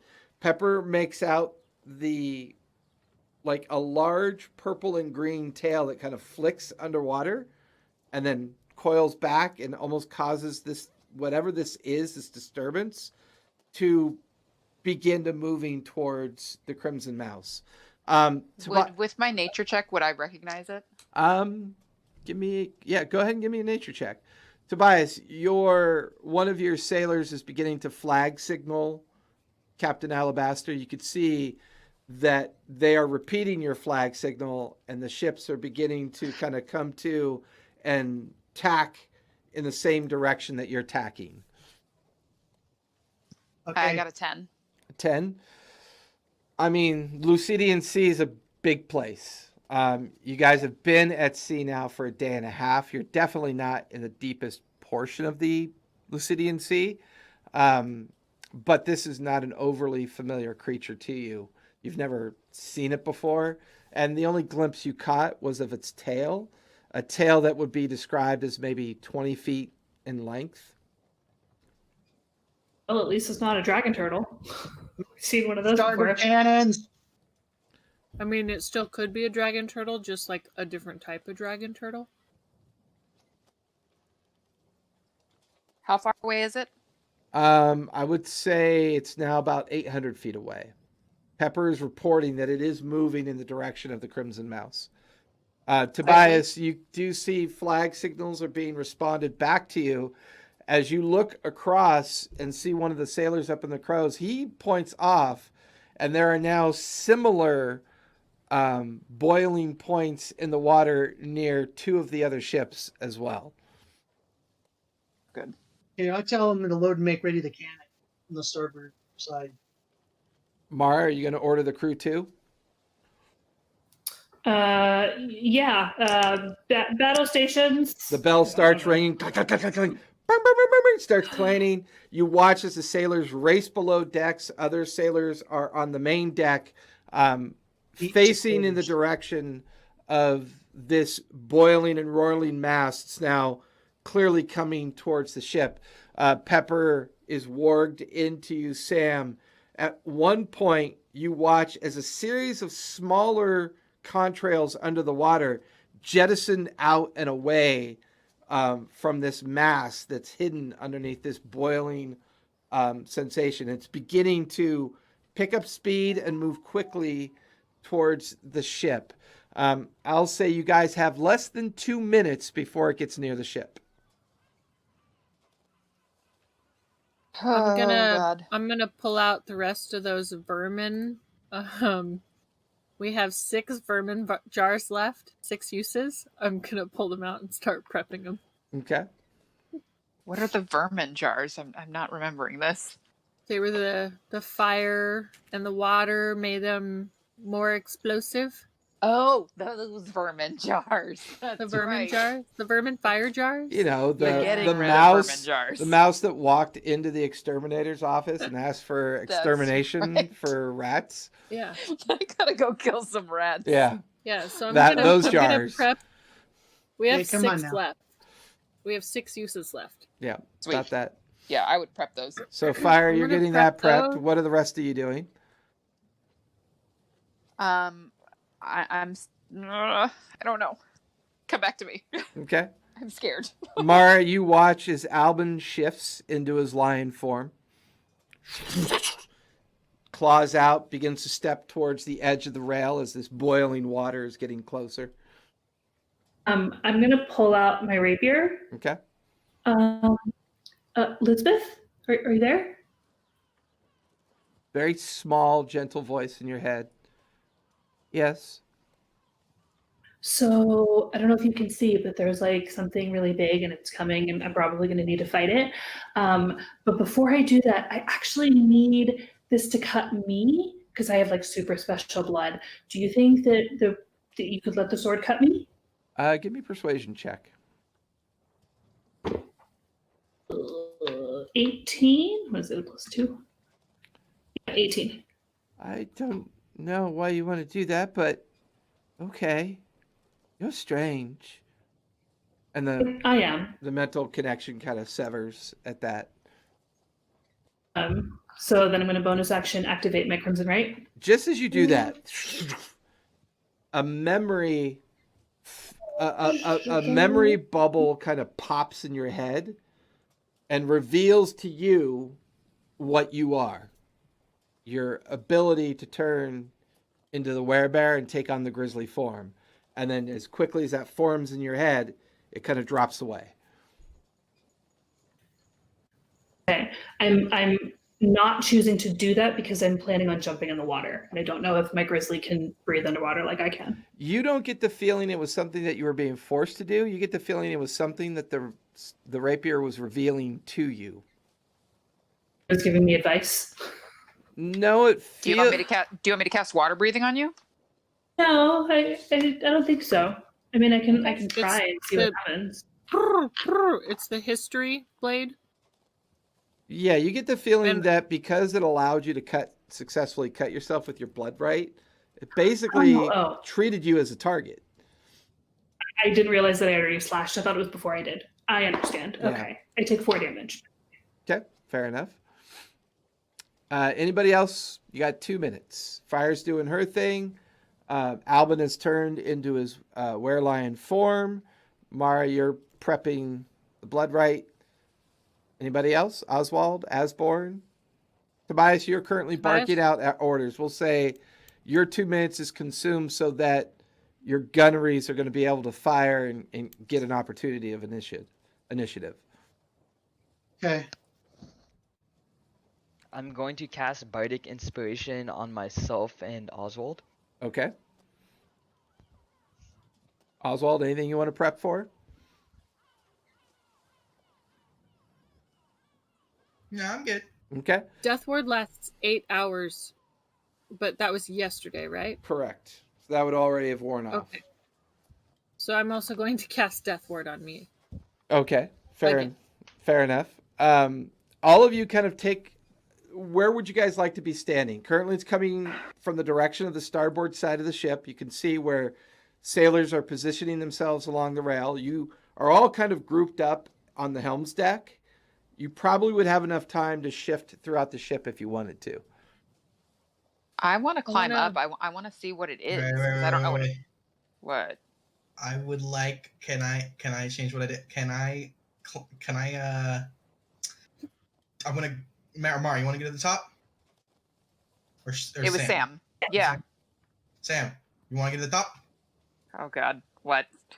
I'm gonna grab onto Sam's arm and use Dimension Door to the top. Two of you are going up to the crow's nest. Okay. Max, or not Max. Don't forget you have a cloak of fly. I have something funnier than flight. When we get out of the dimension door, I'm going to be yelling Jeez, at him. okay, Warn then. me next Yeah, time. you guys just, and now you're like 20 feet up in the air, up in the crow's nest, staring down at this boiling mass of water racing towards the ship. Smaller contrails, kind of like shooting off of it underneath the surface of the water. With that, I need everyone to roll initiative, please. I was going to say I wanted to jump up onto like the railing of the ship. Oh yeah, Okay, I but- want to be where Oh, that's I right. can- Yeah. Where do you, okay, so Mara, you're going to be up on the railing. I've got I almost said Sigurd. I've got Oswald on the crow's nest with Sam. Tobias is at the helm. Fire and Asborn. I want to be where I can. I want to be where I can throw those vermin jars. Okay, so you'll be at the railing as well. I'm gonna be at the railing as well. Okay, so you'll be So I alongside. would like. Okay, go ahead. I would like everyone to guess what I got for initiative. I think you got a 1. I got less than a 1. Minus 1. And with that, all of you watch as the boiling water jettisons straight up. You watch this purple, pinkish hue like creature come just kind of like floating up out of the surface of the water. Massive arms in the shapes of tentacles. Dozens of tentacles. You could see fin-like wings off of its back, a tail kind of coiling up behind it. All of you feel a sensation on the ship like a low tremor. You begin to watch as these massive creatures are now crawling up the side of the ship and making their way up to the near edge of the railing. They look like these distorted and weird kind of like slimy creatures with huge fangs and fins running down their backside, but large in size as they're kind of like making up the size. You can hear the sailors yelling. You hear one of the cannons inadvertently fire off a round that just kind of harmlessly sails off to the left. You can hear a gunnery sergeant down below yelling for control and hold your fire as the deck is now swarming with people moving and these creatures are getting closer to the railing. And now I'll write down everybody's initiative. Well, crap. Oh, do our 15. familiars get an initiative as well? It's up to you. They can either be on their own or they can operate on yours. I let you guys choose. I like mine going on mine. All I right. guess I'll just have him go on mine. That's fine. So that's okay. So Sam, you're last. That's easy. All right. Who got what? I got a 19. 16. I got a 6. Okay. I got a 20. I got a 24. Okay. Monstrumental 30. What? Whoa. Wow, 30. So How? I rolled a 19 and I have plus 11. That's So- Plus 11 initiative. What is that even? I know, right? So Oswald with a 30. Tobias with a 24. Tobias, go ahead and roll for the ship's crew. Okay. Asborn with a 6. What'd you get, Fire? 19. 19. 15 for the crew. And then the crew, 15. Mara, what'd you get? 16. 16. Okay. Go ahead and roll for Albin for me, Mara. Actually, we'll say I rolled Albin. We'll say Albin goes the same time as you, just to make it easier. So you and Albin will go at the same time. And as you Do watch, we have one on our ship or more than one? you have 3 that are climbing up the side and beginning to come over the rails. I rolled a 25 for the bad guys. Oh, Jesus. So, Oswald, you are up, and then the bad guys are on deck.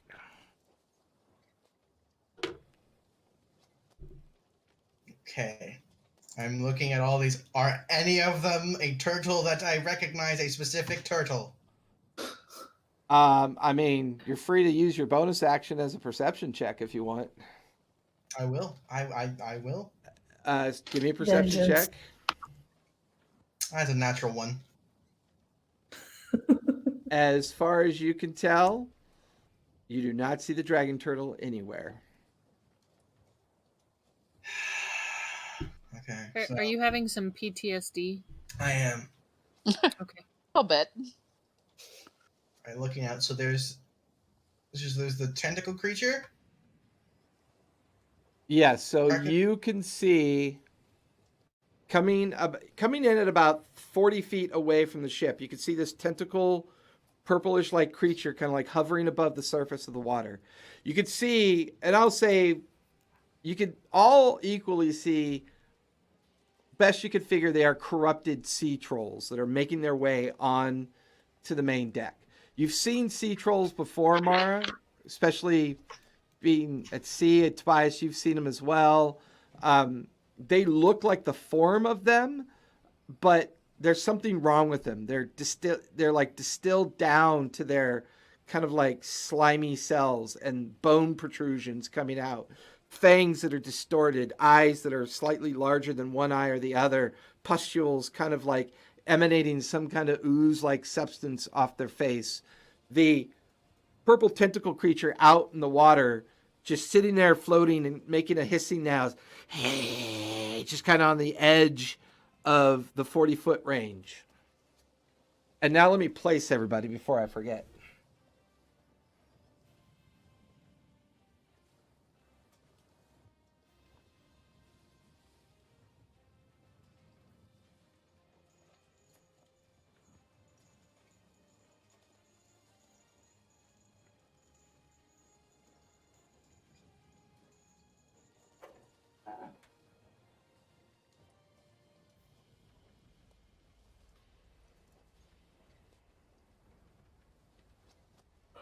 Albin, Fairborn.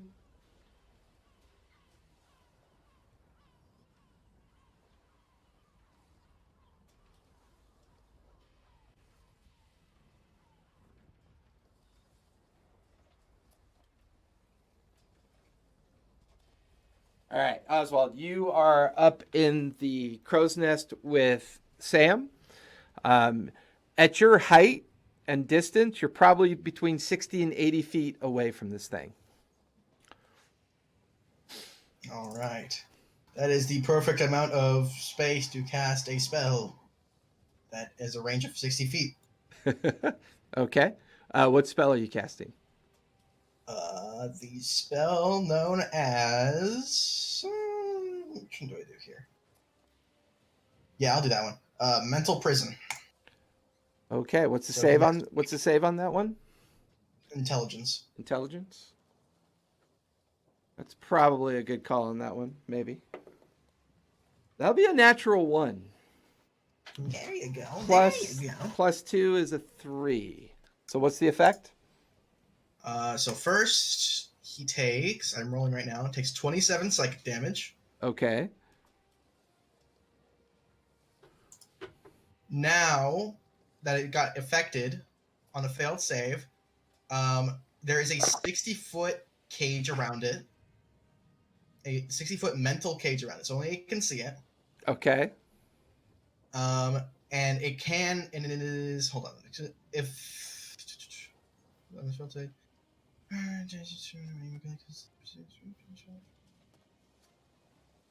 Oh, he cannot see or hear anything beyond the illusion, and is restrained for 1 minute.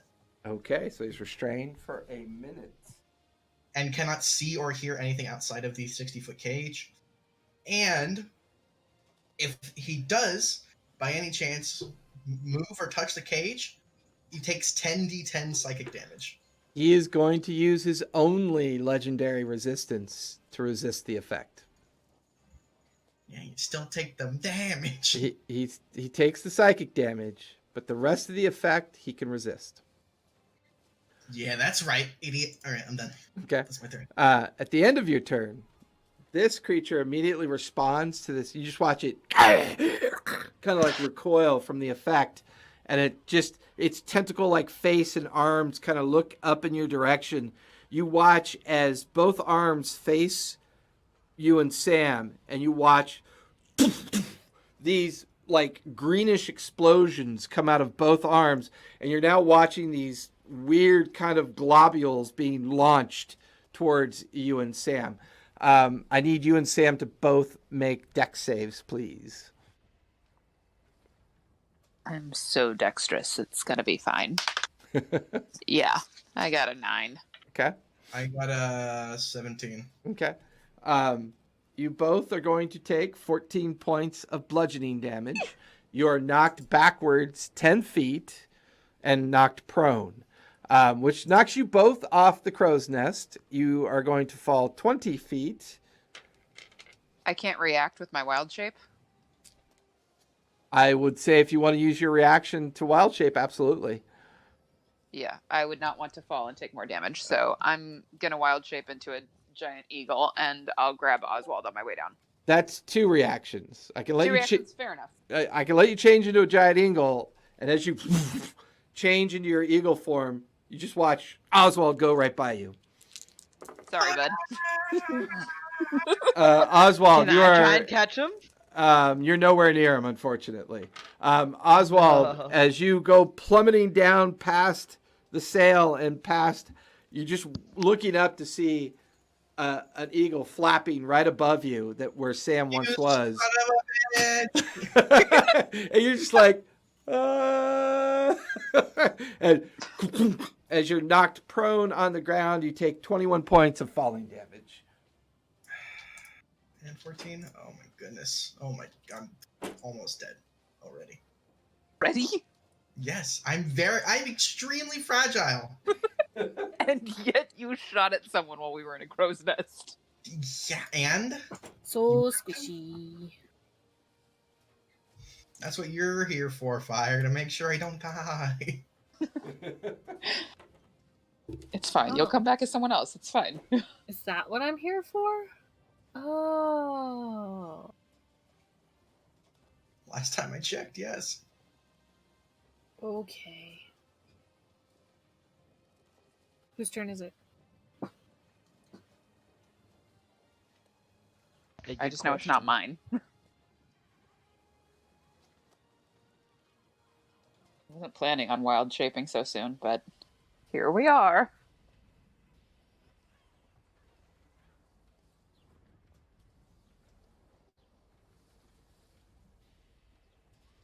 All right. Next to the ship, it doesn't look that big, but next to us, it looks massive. It is going to... It's going to move closer to the ship. The remainder of the corrupted sea trolls finish their move on the ship. You watch as they pull themselves up over the railing.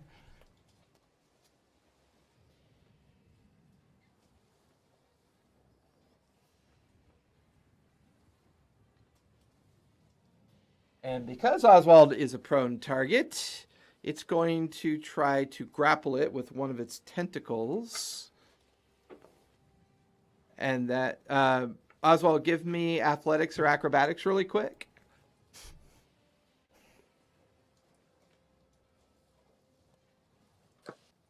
Give me a second. Yep. Oh, okay. That's a non-natural 20. Oh, nice.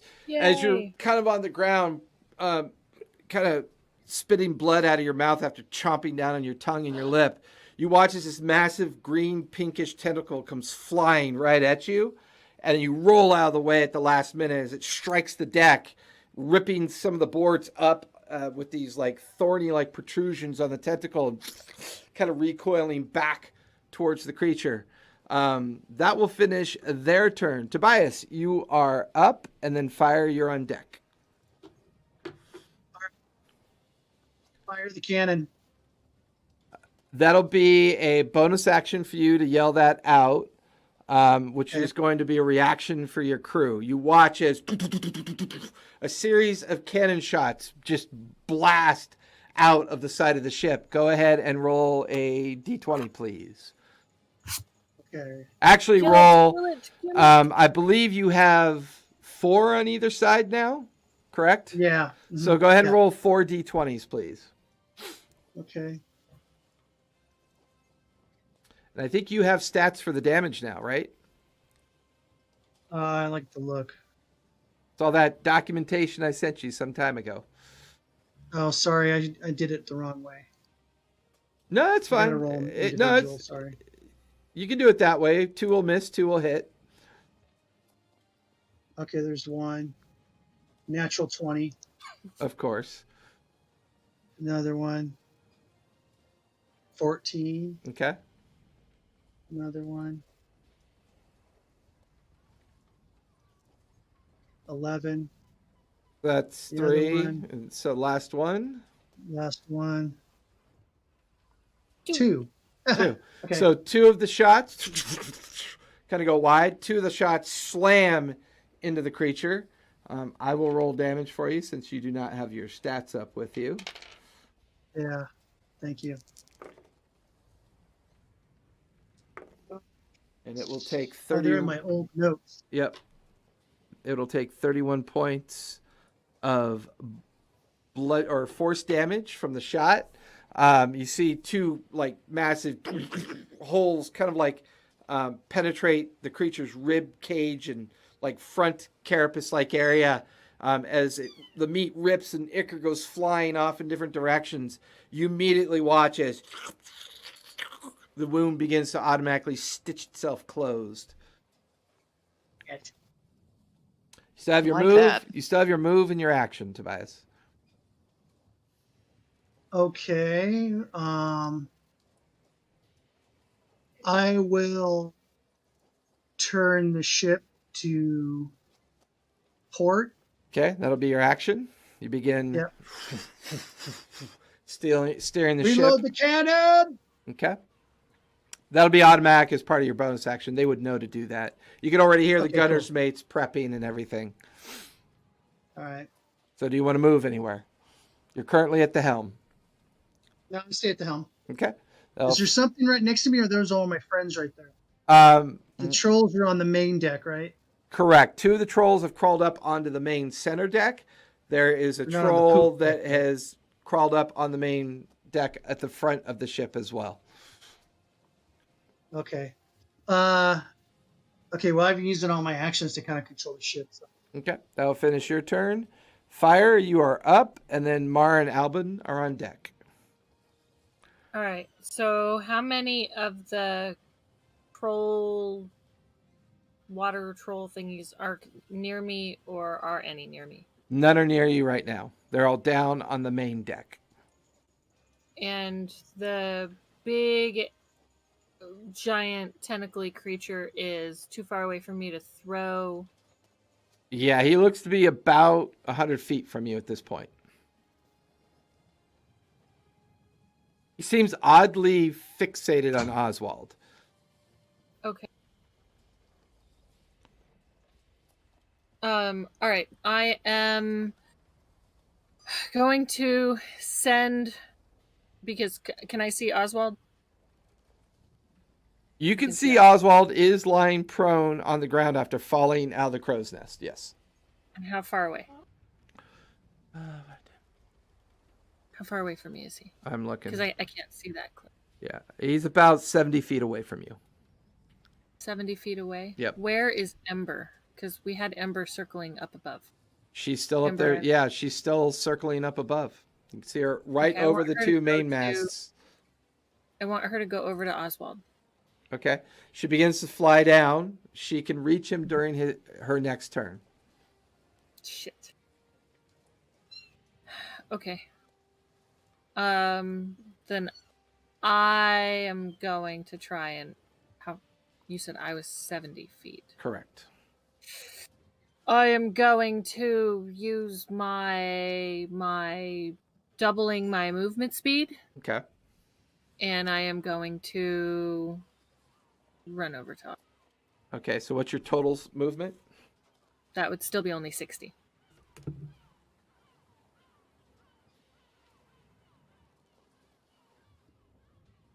And any of the bad guys there? Like because they're heading towards him, right? So 60 feet gets you in between two of the sailors that are kind of getting ready to face off with one of the trolls. You're now 25 feet away from Oswald. Oh, okay. So he was more than 70 feet away from me. I am going to then blast one of them with guiding bolt. Okay, go for it. Not one of the sailors, one of the I kind of trolls. yeah, I kind of assumed. Okay, guiding bolt. And it is a 23. 23 will definitely hit. Go ahead and roll for damage. All right. I only did it at first level. Okay. Is that first level? I think it's first level. Whichever level I get it at. Yeah, first level. So that is 12 and 16 points of damage. Okay, and that's radiant, correct? Correct. Extra D4, please. 2. 2. You guys watch as where fire goes just sprinting down the stairwell onto the main deck, passing by two of the troll creatures, stopping just short of Oswald. You watch as she, the radiant energy firing from her hands and crashing into this sickly-looking sea troll. And there's a bright flare of light, crackles of energy coalescing on its surface. You watch as bits of the skin fall to the ground, and it kind of reels back from the strike. And it's now brightly lit up. Yes, the next attack on it has advantage. And I'm going to say, ooh, they do not like radiant damage. Not that any of my crew can really hear me except for potentially Oswald. Okay, Mara and Albin are up. The crew is on deck. Mara, you watch as Albin just smiles at you and races down the stairs onto the main deck and begins to just launch a series of attacks at the sea troll. Oh, point of order. I would have left all of those, the 6 vermin bags prepped and right there. Did you just say point of order? Point of order. Point of order. Order? Point of order. You left them up by the railing, correct? I left them up by the railing. Okay. Yeah. But you did not tell anybody that. Well, my group knows what they are. Sure. Maybe if you'd said something, they would know that they're there. They assume that you have them at this point. They can't see them on the floor. You want to Okay. switch rooms with me? No. So, well, yeah, because you kind of set them, you prepped them, and then immediately raced after Oswald and engaged the one lower deck troll. So They may know what they are, but as far as they're concerned, you had them because you were prepping them before the creatures attacked. So, Mara, you are up. Albin is currently just a series of claws and greenish skin peeling off the creature as he's fully engaged with one of the sea trolls. Gross. If I were to jump off the side of the ship, would that be movement? I will say it's a bonus action for you to do that. Okay. And if I were to do that, how far would I be from purple tentacle guy? About 70 feet. Okay. I'm gonna dive into the water, and I'm gonna dash, so action and movement, and I Okay. have 35 swim speed, so I'll get all the way to 70.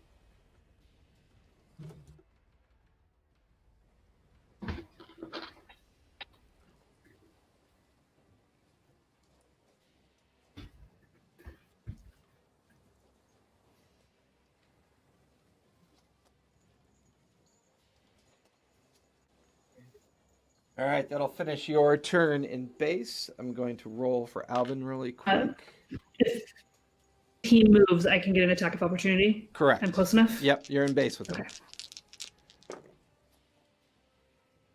All 3 of Alvin's hits will strike.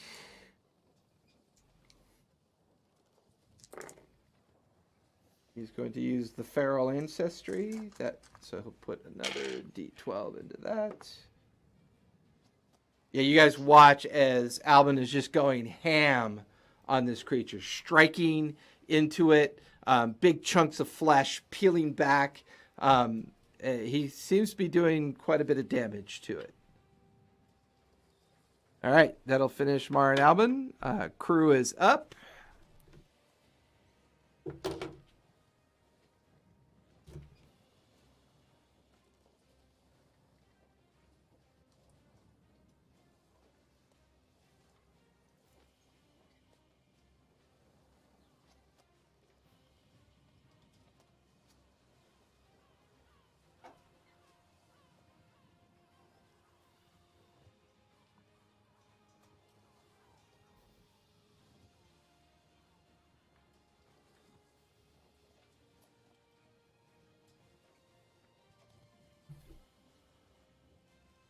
All right. The crew is currently rushing actually all 3 of the sea trolls.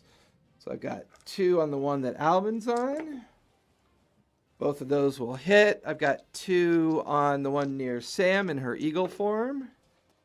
1 will hit. And then I've got 2 in the mid deck near fire. Both of those will miss.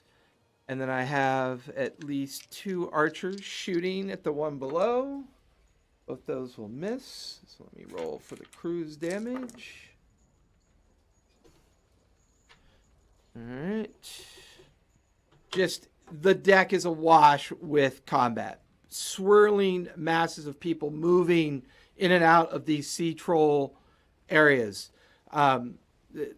Everybody seems to be fully engaged at this point. Asborn, you are up. And then Sam, you're on deck. Okay, I'm going to go to the nearest sea troll and try to grapple it. Oh, grapple. Mm-hmm. That is a 22.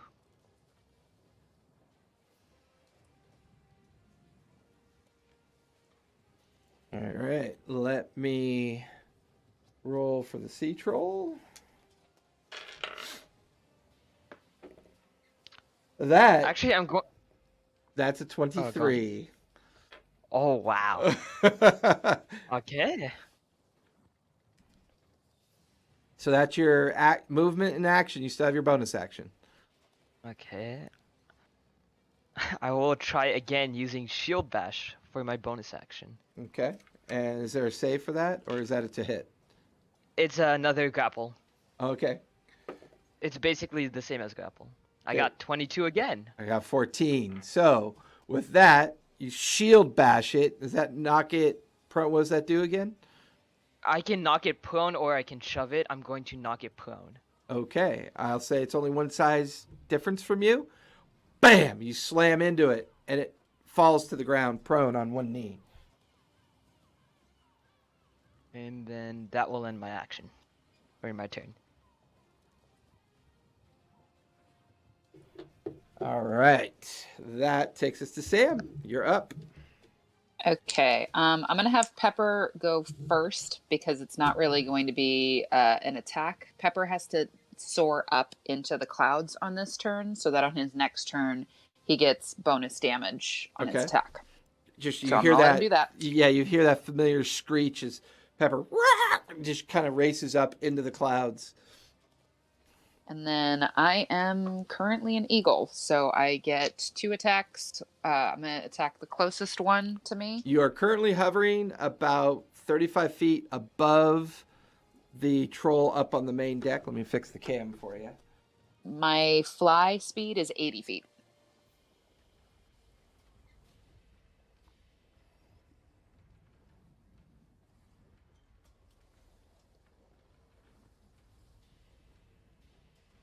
So I'm closest to which one? Ah, right there. Okay. He can't talk when he's moving people. Yeah, I figured. Yeah, unfortunately, my earbuds, there's been a patch with the Win 10, and my earbuds don't work very well anymore. I got to figure it out at some point. So I've got to play headset cable game because that's always fun. So yeah, you're nearest to the one in the front, and you swoop down towards it. Go ahead and make your attacks. All right, so first one's with my beak, and that probably doesn't hit. It's a 16. 16 will hit. Oh, yay. And then my second one is with my talons, and that one is an 8. The 8 will miss. You Yeah. strike the beak, digging into its flesh. Go ahead and roll for damage. All right, and it is 9 piercing damage. 9 piercing. I need you to make a con save, please. Eee. 19. 19. The smell and the retch of the creature as you dig into its flesh with your mouth kind of causes you to gag, and you spit out the grotesque meat out of your mouth. You are currently poisoned but without damage. So you still have the poisoned effect, but because you saved, you don't take any of the damage from the effect of using your beak and mouth parts to actually like dig into its flesh. Now, question. Mm-hmm. As a druid, I'm technically immune to poison. I'm fine with that. Would it Yep. affect me in... Nope. Okay, I You're just good. didn't know if it was going to affect me in beast form or whatever. A lot of people would flavor it that it should affect you in beast form, but I let those immunities and resistances carry over from your true form, especially in a wild shape. If you had polymorphed, no, then you would not gain that advantage. But because you wild shaped, I'm going to let you keep it. Cool, thank you. All right, so you are not and I'm poisoned just gonna- at all. I'm going to hover close by. I'm not disengaging yet. I'm just kind of there. Gotcha. Okay. Now finish your turn. Take us up to the top of the second round. Oswald, you are up. You're currently prone on the main deck, and the fighting is just swirling all around you at this point. I'm going to stand up, take half my movement. Okay. I'm going to look at these like troll things. So, would I know that they're from like I can tell what they are, right? Well, I mean, you definitely recognize that they're, because being multiple personalities and having Sigurd's consciousness still in you, you definitely recognize them as sea troll shapes, but they're normally not in this form. They're not normally distended and disfigured, and they just don't look like they would normally look like in like their normal state.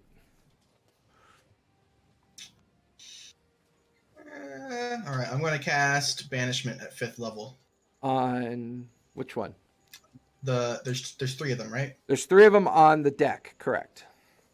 I'm going to cast it on the two of them that are not being grappled by Asborn. Okay, so the one over by Sam and the one just off to your right. Yes. What's the save on that again? Wisdom. No, I know it's wisdom. What's your DC? Oh, 17. 17. First one by Sam. That one's going to be a 6. That'll fail. And then the one nearest you, that is going to be an 11. They will both fail and banish out of existence. And hold on, there's more. Give me a second. Ooh.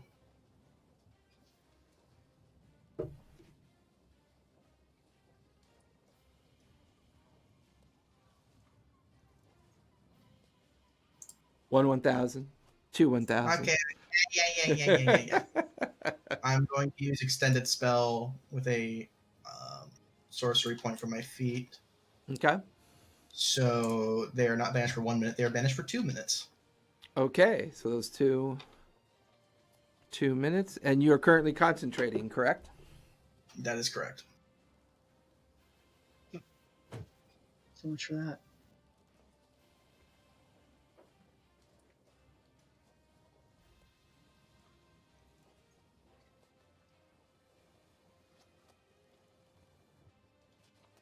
And that will be my turn. Damn Sorks. All right, I'll finish your turn. The baddies are going to go, and with that, Mara, you've engaged with this thing. You're in toe-to-toe with it. It's going to take all 5 of its attacks on you that you've engaged it. Awesome. 5 attacks. Yup. It's going to Needed it to leave Oswald alone. It's going to do its tentacle attacks, which is 4d. All right, so that is a natural 20, a 23, 25, a 22. None of those. Mhm. None of those hit. So we'll resolve the d20 first. I'll do twice the dice. That is 29 points of bludgeoning damage from the first tentacle. We are all gonna die. And then, let's see, that's going to be an additional 31 points of bludgeoning damage from all the other tentacles. And it is going to use Acid Blast on you. I am resistant to acid. Nice, so you will automatically take half damage. But go ahead and avoid more damage. Give me a con save, please. Or deck save, sorry, deck save. Ugh, 13. 13, that's not going to save. So you take 61 points of acid damage cut in half because you are resistant. So only 30 points of acid damage. And it is going to use... Well, no, it's going to stay engaged with you. It feels like it did some good damage to you. Although it is confused at that. So it's going to use its bonus action to do Call of the Dead, which means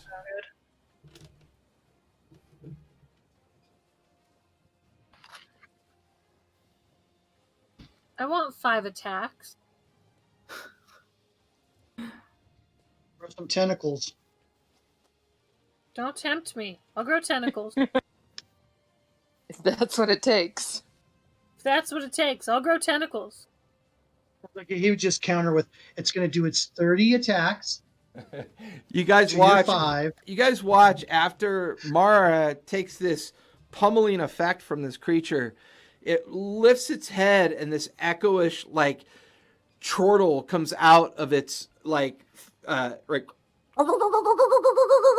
And you watch as a swarm of familiar corrupted fish-like creatures begin to swarm over the opposite side of the deck. You can see that they have distended forms that look a lot like those creatures from the corrupted island that you've dealt with before, this fey creature. They're wearing pieces of of distended clothing and leftover gear from wherever they hailed from, whether they be sailors or villagers.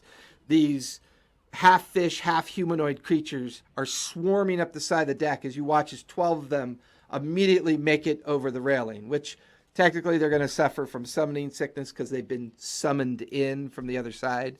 So that's all they can do. The prone sea troll is going to stand up for half of its movement.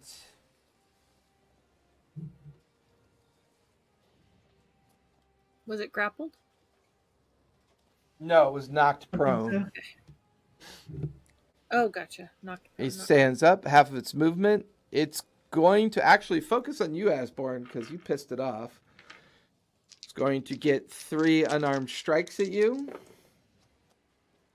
Holy crap, that's a 4, an 11, and a 11. Come on. You just watch as these just clumsy, like, massive arm swings, and you, Osborne, you just kind of dodge under each one of them. That will finish their turn. Fire, or I'm sorry, Tobias, you are up, and then Fire, you're on deck. Okay. Okay, I'll go ahead and do the same things. Fire the cannon. Did you pull up your stats yet, or am I doing it?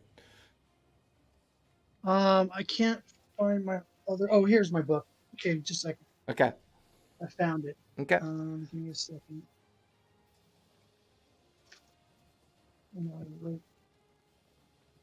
Because I believe it's an action to reload, so I don't know if they get to go this turn.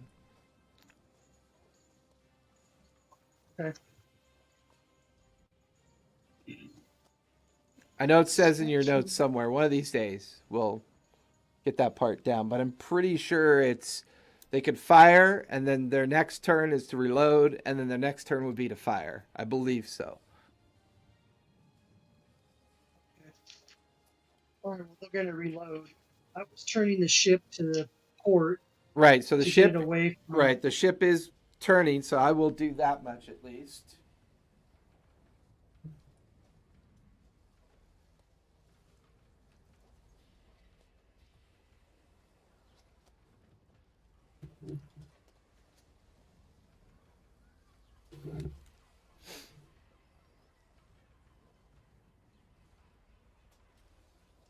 So we'll just say they're reloading.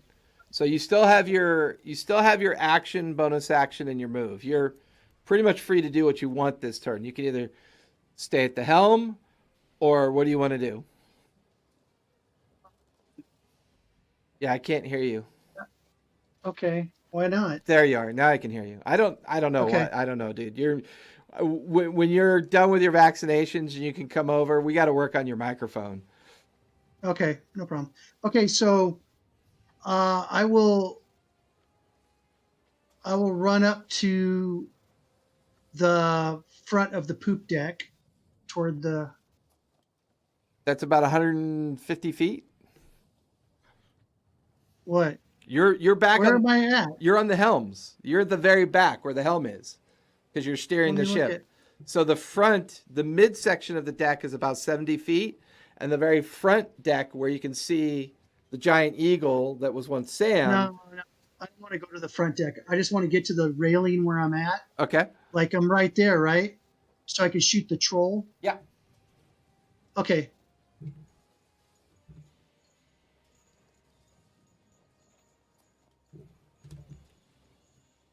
You're like up at the Okay, top cool. of the stairs looking down. You Yeah. can see Asborn Right. and Albin have engaged this thing. You can see a couple of your crews have begun to engage, but meanwhile, the entire like left side of your ship is being swarmed by those weird, like corrupted half fish, half human creatures. Okay. I'm gonna try to take the troll down. Now the pistols that I got, are they magical in nature? Or do what I get with them, is it just because they are what they are? Which pistols? Where did you get them from? You gave them to me, the 3 pistols on the bandolier. Right, but I thought I gave you all the details. I think they just give No, I you. have them, but when you describe what they do, is the description, are they magical? I didn't know if they're magical or just because of their nature they do what they do. So remind me what they do again. So I gotta find my notes again too, because wait, I got them right here. Just let me. Oh, gotta get, sorry, I'm into volume 2 here. So it's a bandolier, 3 small pistols. They fire with advantage. I'm proficient with them, and I can take 3 shots in an action. They do a D12 piercing damage. Correct. So they're mastercraft. So they're not magical. They're just mastercrafted pistols that Okay. work really, really well. And because they're mastercraft, you could always potentially get them enchanted, but currently they are not. Okay, so I don't think they would work on a troll then, because I when mean, we fired at the thing in the water, it just healed right up with the cannon shots, there's right? nothing similar about the creature in the water and the creature on the deck. The creature on the deck Okay. definitely looks like a disfigured sea troll because you've seen them before. You've been on the sea long enough to know through shanties and conversations about creatures of the sea. Whatever that thing is in the water, you've never seen before. Okay, so would I know that sea trolls can only be hurt by magical weapons, or would I not know that? You would know that definitely magical weapons would do more harm to them, or at least equal amounts of harm. Whether or not they're resistant to normal weapons, you would probably kind of know just through normal gossip and banter amongst sailors that talk about trolls and sea hags and all the, the So nefarious are they creatures. so are they resistant to regular attacks? Give me a history check. Okay, here's my history check for all the world to see. An 8. You're not really sure. Maybe, maybe not. Okay, well I want to use my pistols anyway. So Okay. Go roll for my it. attacks. My first roll. Oh, they're with advantage too, right? Correct. 11.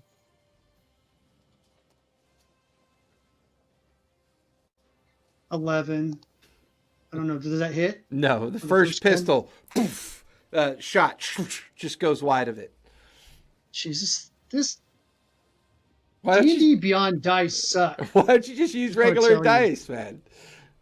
Look at that. Okay, there's 3. Second, second I'm pistol. sick. The second shot goes wide. Oh, look at this. Look at this. This is awesome. Thank you, D&D Beyond. You suck. For those of you Okay, that, they all missed. Roll dice. so for on those either for those of Well, you wait a that minute. I take that back because, hang on a second. I got to redo this because I forgot to roll with my pluses to hit. Shit. so you were just Okay, rolling so a is d20, right? Yeah. So 17, Does it get advantage too? 17. Advantage. So that's my first one. 12. So 17, 21, and 18. Okay, there we go. That's better. I was just going to make you add the modifiers to your previous rolls, but I guess that works too. Because when on D&D Beyond, I can click on the little box and it'll automatically add it. So that's my Right, but you did all new rolls, is what I'm saying. Well, okay. Well, I'll just tell you. I'll just say I missed them all. That's cool. Well, Not a big deal. no, do the math, right? So your first one was an 11. What's your to hit modifier? Plus 9. Right, so 19 will hit. Your second one was a 6. 15 will hit. Your third one was an 18, so that'll hit as well. So all 3 hit this time once we add your modifier. All 3 pistol shots. Going off down into the troll. Go ahead and roll for your damage. The hand roll this. No, I do have to hand roll. No. Yeah. I use D&D Beyond because they're the greatest. You're killing me, Smalls. I don't trust Well, computers, look at man. those awesome scores. So 35 points of damage. 35 points of piercing damage down into the troll.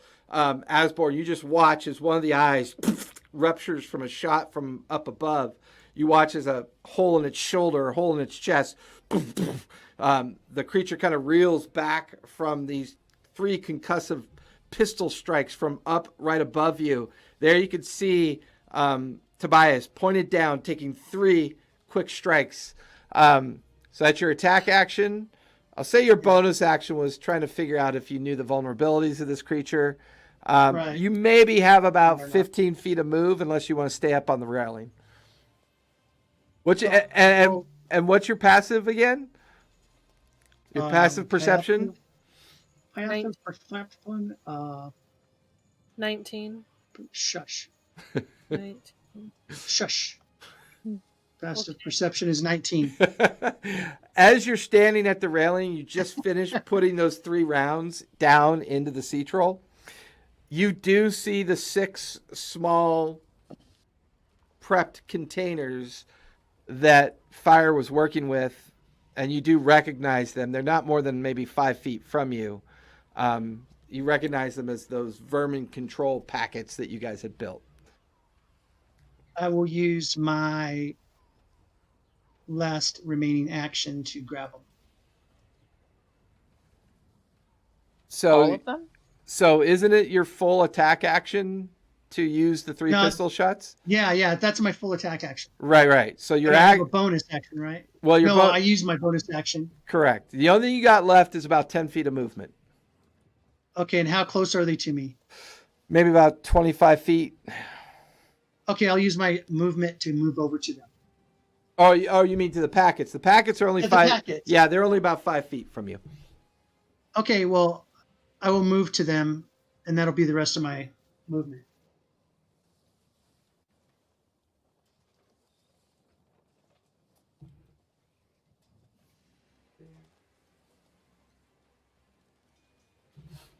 And I can't. I'm out of everything, so I can't go. Correct. So that'll finish your Okay. turn. Fire, you are up, and then Mara and Albin are on deck. Fire, looking, you watch as soon as Oswald stood up, both of those sea trolls vanished from the deck. You definitely recognize that he cast some kind of spell that seemed to have affected them. You watch as Tobias gets up to the railing, lets off some shots down at the sea troll that's engaged with 2 sailors, Albin and Asborn as well. But now the 2 sailors that you're near look over their shoulders as you can just see a small swarm of these humanoid fish-like creatures coming up over the deck behind you. Are they undead? You've dealt with these before, and you remember that they were definitely not undead. They're either constructs or something that's been altered or physically changed, but you don't get the feeling that they're undead.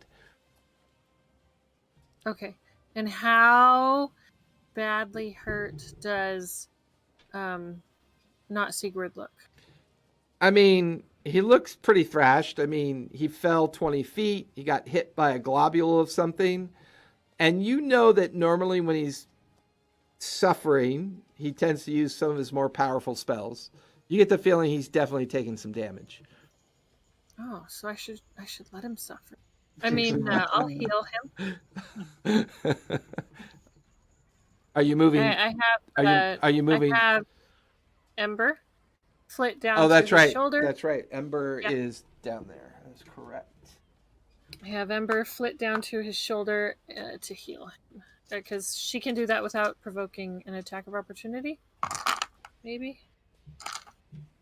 Hopefully, is he in base with bad guys? He's not in base with bad I don't think he is. No, Doesn't he look is like it. not.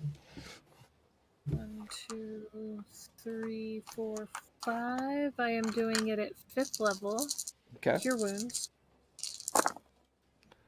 Okay, so got 10, 21, 5,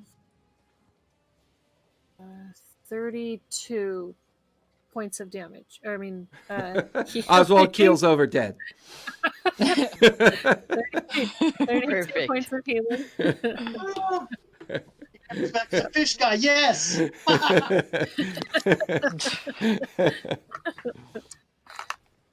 Yeah, 32 points of healing. Back to Oswald. Okay. Oswald, And, you got 32 hit points back.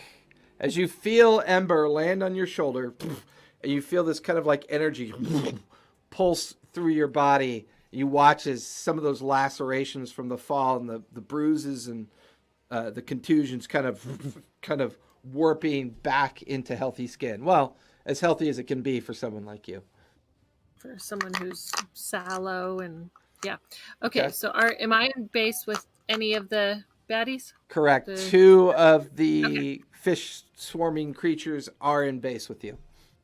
Woohoo! I get to hit things. I'm gonna take out my. No, I can't. Because that was my action to heal, so I can't hit them. Can I offhand bonus action claw it? Maybe. With no bonuses, sure. Sure. Okay, so it is. You get no damage 4? bonus, but you 4? can use your to hit bonus if you want. Okay, so I am going to slash it with my claws, which is 18. 18 will definitely hit. Go ahead and roll for damage. And 1d4, and I got a 2. 2. So as you are caught off balance and you slash at this creature after healing Oswald through Ember, you realize that these 2 are nearest you. There's at least 10 more down the side of the rail. And then you kind of look, because you're nearest the edge too, so you got to look over the edge, and you can see the whole side of the ship is just boiling with these creatures. You make out maybe another 30 or 40 of these creatures. I'm gonna scream that out. Oh my god, guys, there's like 30 of them coming. Holy crap. Fair enough. Okay. That will finish your turn. Yep. That will take us to Mara and Albin. Mara, you're in base with this thing. What do you want to do? I'm gonna hit it.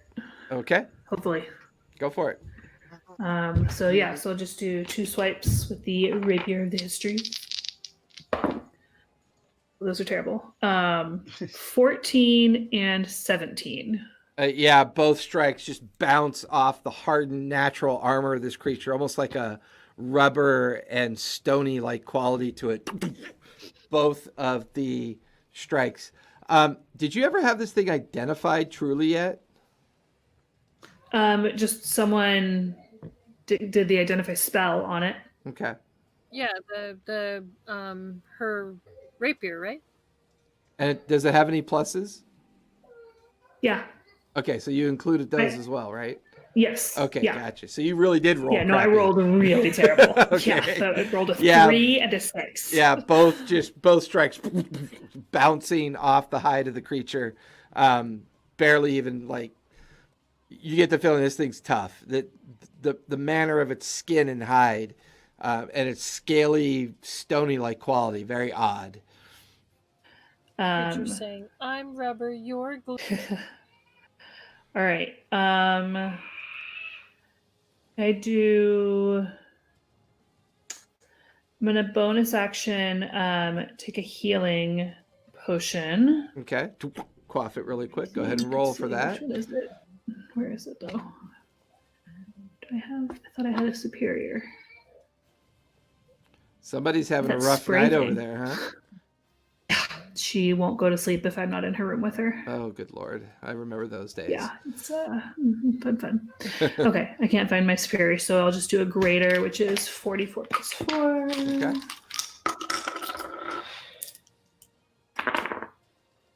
Okay, not terrible. 8, 10, 13 plus 4 is 17. Okay. And then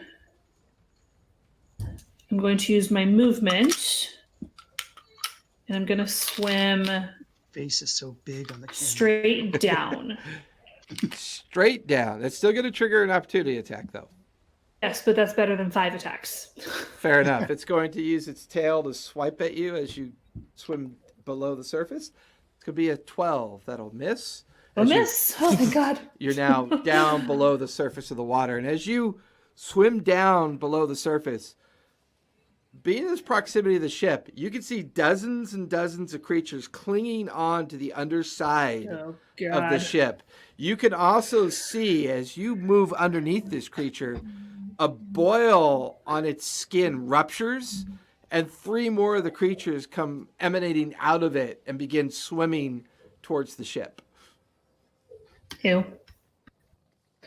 And on that note, I think that's all I have. Now, which creatures? The troll creatures or Well, if No, you the purple creature. if you were underwater, you'd be able to see. okay. There's a pigeon in here. There's always a pigeon in here. You were underwater, Albin. Oh, Albin's going to finish it. Albin's going to do his 3 attacks. He is going to use a feral strike for all 3. That is a 24, a 22, and a 12. So 2 will hit with feral strike. So Asborn and Tobias, you watch as this sea troll gets eviscerated by Albin. It just blobs to the ground in huge meaty chunks all over the main deck. And you watch as Albin goes leaping off the railing and hovers just above the surface of the water, moving towards Mara.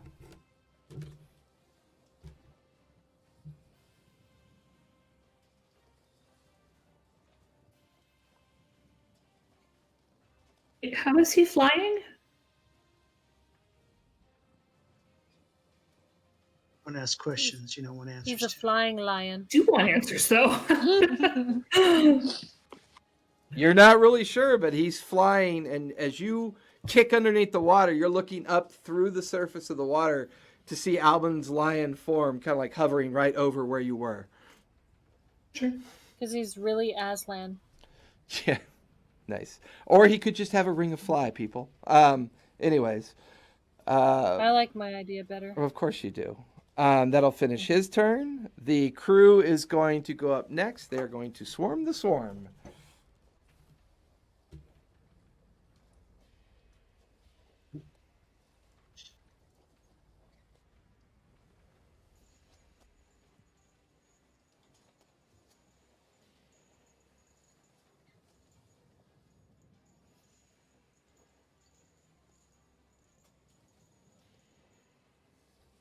And with that, Tobias, you hear a 4 cannon go off. Go ahead and roll 4d20 for me really quick. Okay. Here we go, D&D Beyond. Let's see what you can do this time. Oh, wow. 18. Okay. And I believe it's +4 to hit. Okay. 14. So that'd be an 18 with the +4. Okay.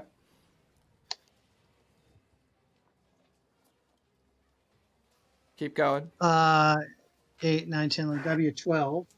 Okay. Last one. Come on, natural 20. No. So another 18. Okay. What's their damage?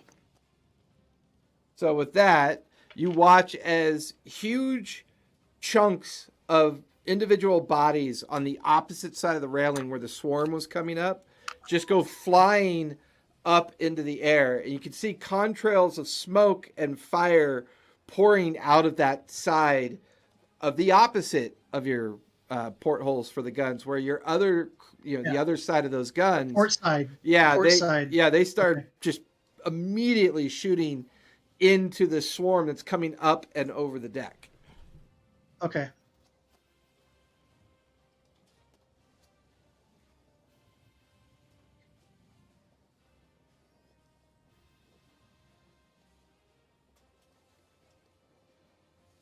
And you get the feeling Port. this probably caught this mass on fire. There's flames licking up from it, and you can begin to hear the sounds of direct battle below deck. Ah, shit. All right, let me roll for the 5 crew in with the upper mass. Oof. I feel your pain. They will all miss. That'll finish the crew. Asborn, you are up, and then Sam, you're on deck. How many are there in the horde? From what you can tell, standing where you are, you can currently see about a dozen. Okay. I will try to cast Synaptic Static and only hit the horde. Okay. What's the save on that? Intelligence 15. Oh, geez. That's going to be somewhat low.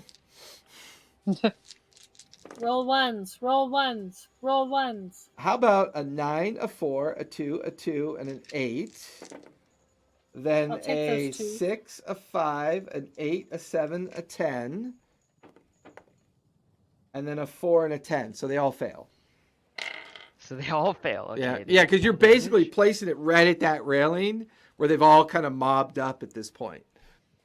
Okay, they all take 32 damage. Psychic.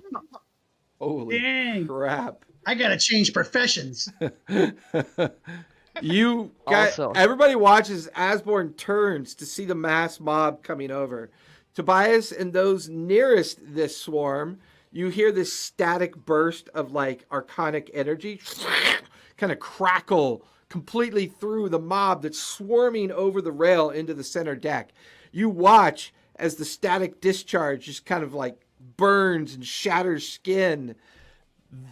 It's hard to tell if they look bad or not because they already looked bad, but you could tell they took a ton of damage. This first wave is looking very rough.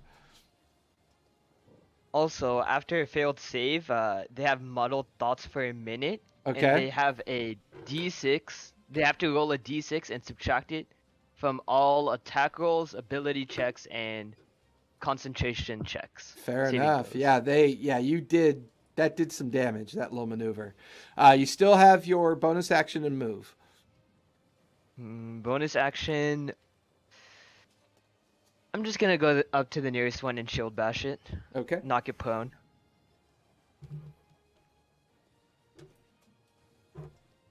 $27. That'll definitely hit.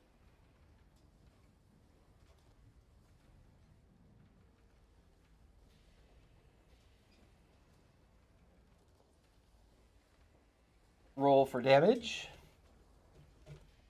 Damage. It doesn't do damage. Oh, that's right. No, it just knocks it prone. Yeah, knocks it prone.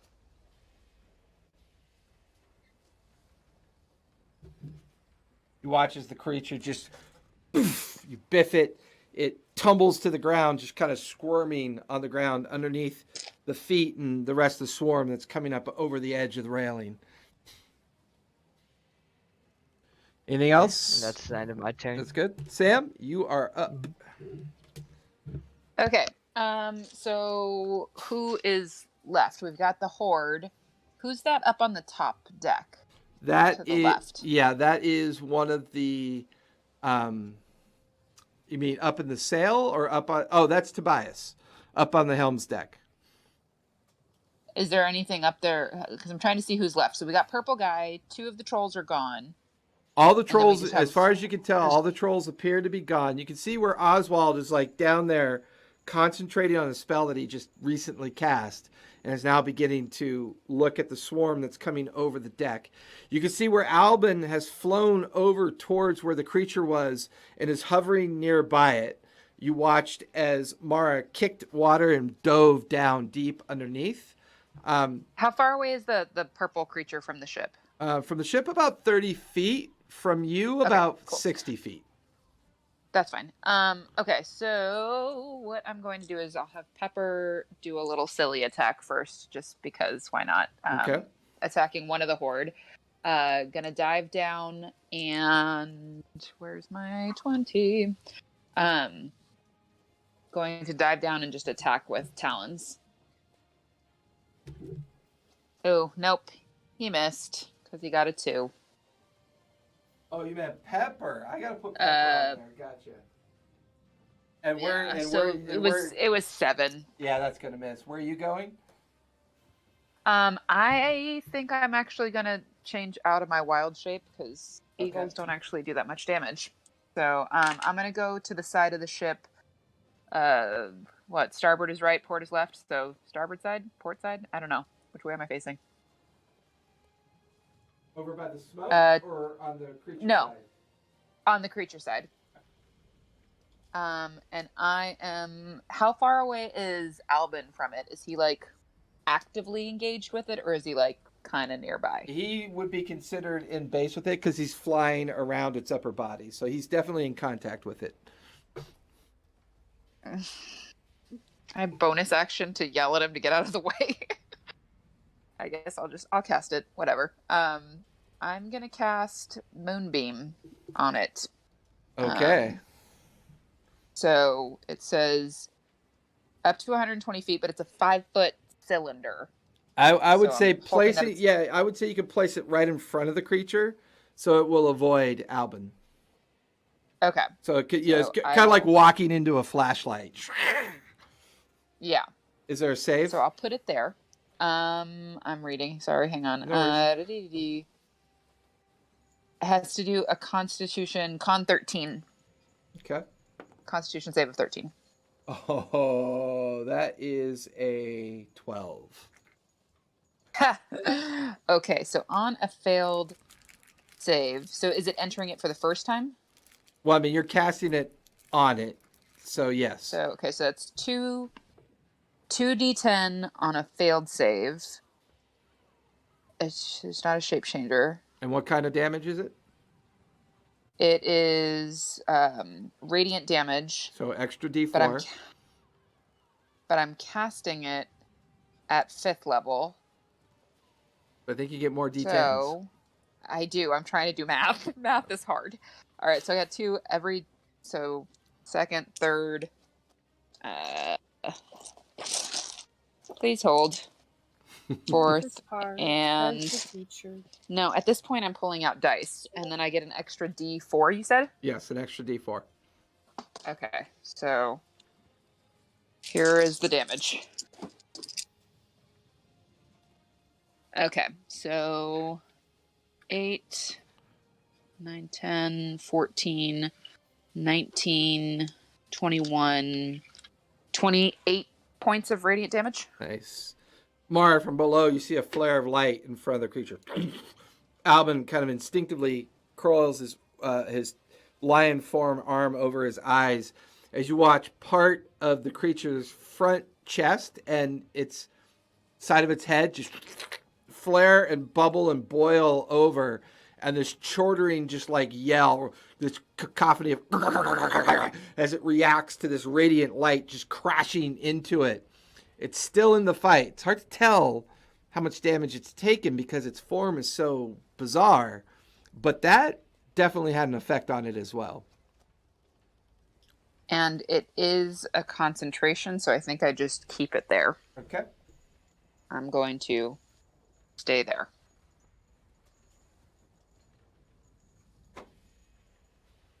That's the big guy, right? Yeah, Ooh, I keep forgetting. big purple. I keep forgetting. I have those pieces now. I should use them. To show that we're concentrating? Well, no, not the concentration, but I actually have. That is on. Did I move it? Of course I moved it. I always move it. I'll use this.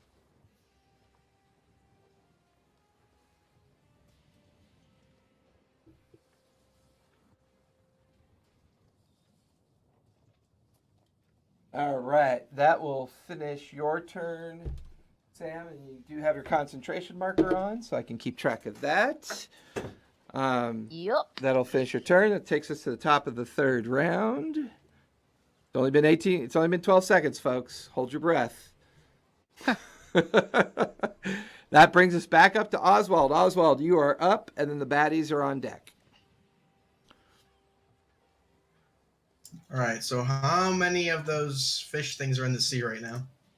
You're in the middle of the There's ship, so lots of- you can't really see. Fire's near the edge and engaged with a couple of them. The swarm is coming over. The only thing you remember is fire yelling out. There's dozens of them down in the water.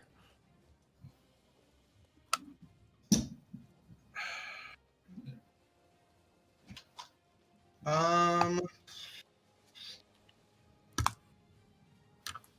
going to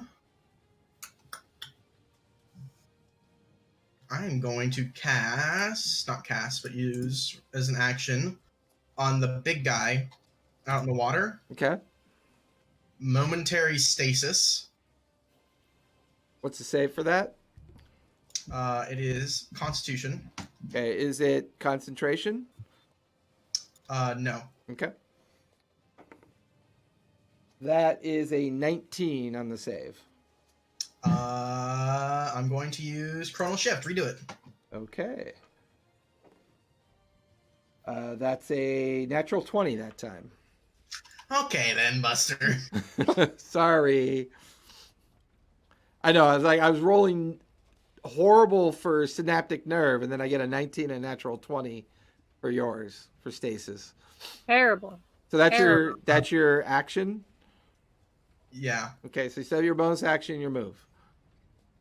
Bonus action, I'm going to cast the spell, the 5th level spell, Far Step, Okay. which allows me to teleport 60 feet, and I'm going to teleport up, top. One time. Yeah. Fall again, you're gonna die. It's fine. It's fine.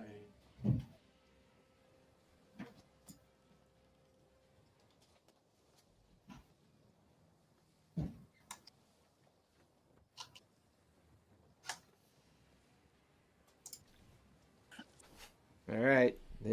Back in the crow's nest with you, buddy. That'll finish your turn, correct? That is correct. All right. The creature is going to move away from the light, the sunshine effect, or the whatever that thing is, moonbeam, which means it's going to shift and move towards the ship. Go ahead and give me an opportunity to attack there, Mara, because you're right underneath it. You can slash at it as it's swimming by you. And Albin's going to do the same. 22. Both of you will hit. He rolled a natural 20. All right. That's 18. What'd you get? I haven't rolled yet. Sorry. Okay, no worries. I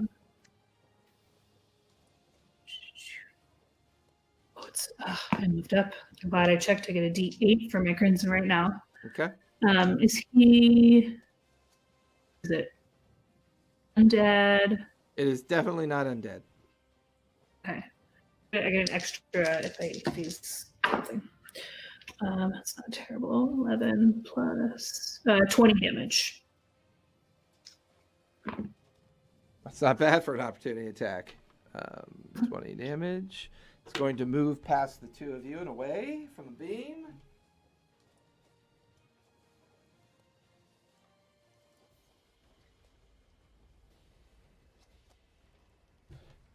Oh, part of that was radiant damage. I don't know if that matters.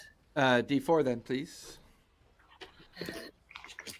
And is he a fae or a fiend? He is definitely a fiend. Okay, so +2, and then I do get a D8 for a fiend. Go for it. And are you opportunity attacking with the Rapier of History? I didn't hear that. Ooh. Did you? I couldn't hear you. Yes. Yes. Yes. Yes. Okay. So go ahead and roll the fiend damage. D8. That's another 2. Another 2 points. Also radiant. So as your weapon comes in contact with the creature, there is a brief chain of images and emotions that kind of pour into you at the point of contact. You begin to understand what this thing is, where it came from. you can see this massive island that looks familiar to you, this fey-like creature island. All of these creatures coming off of it, gesticulating and coming off in many different forms and formations.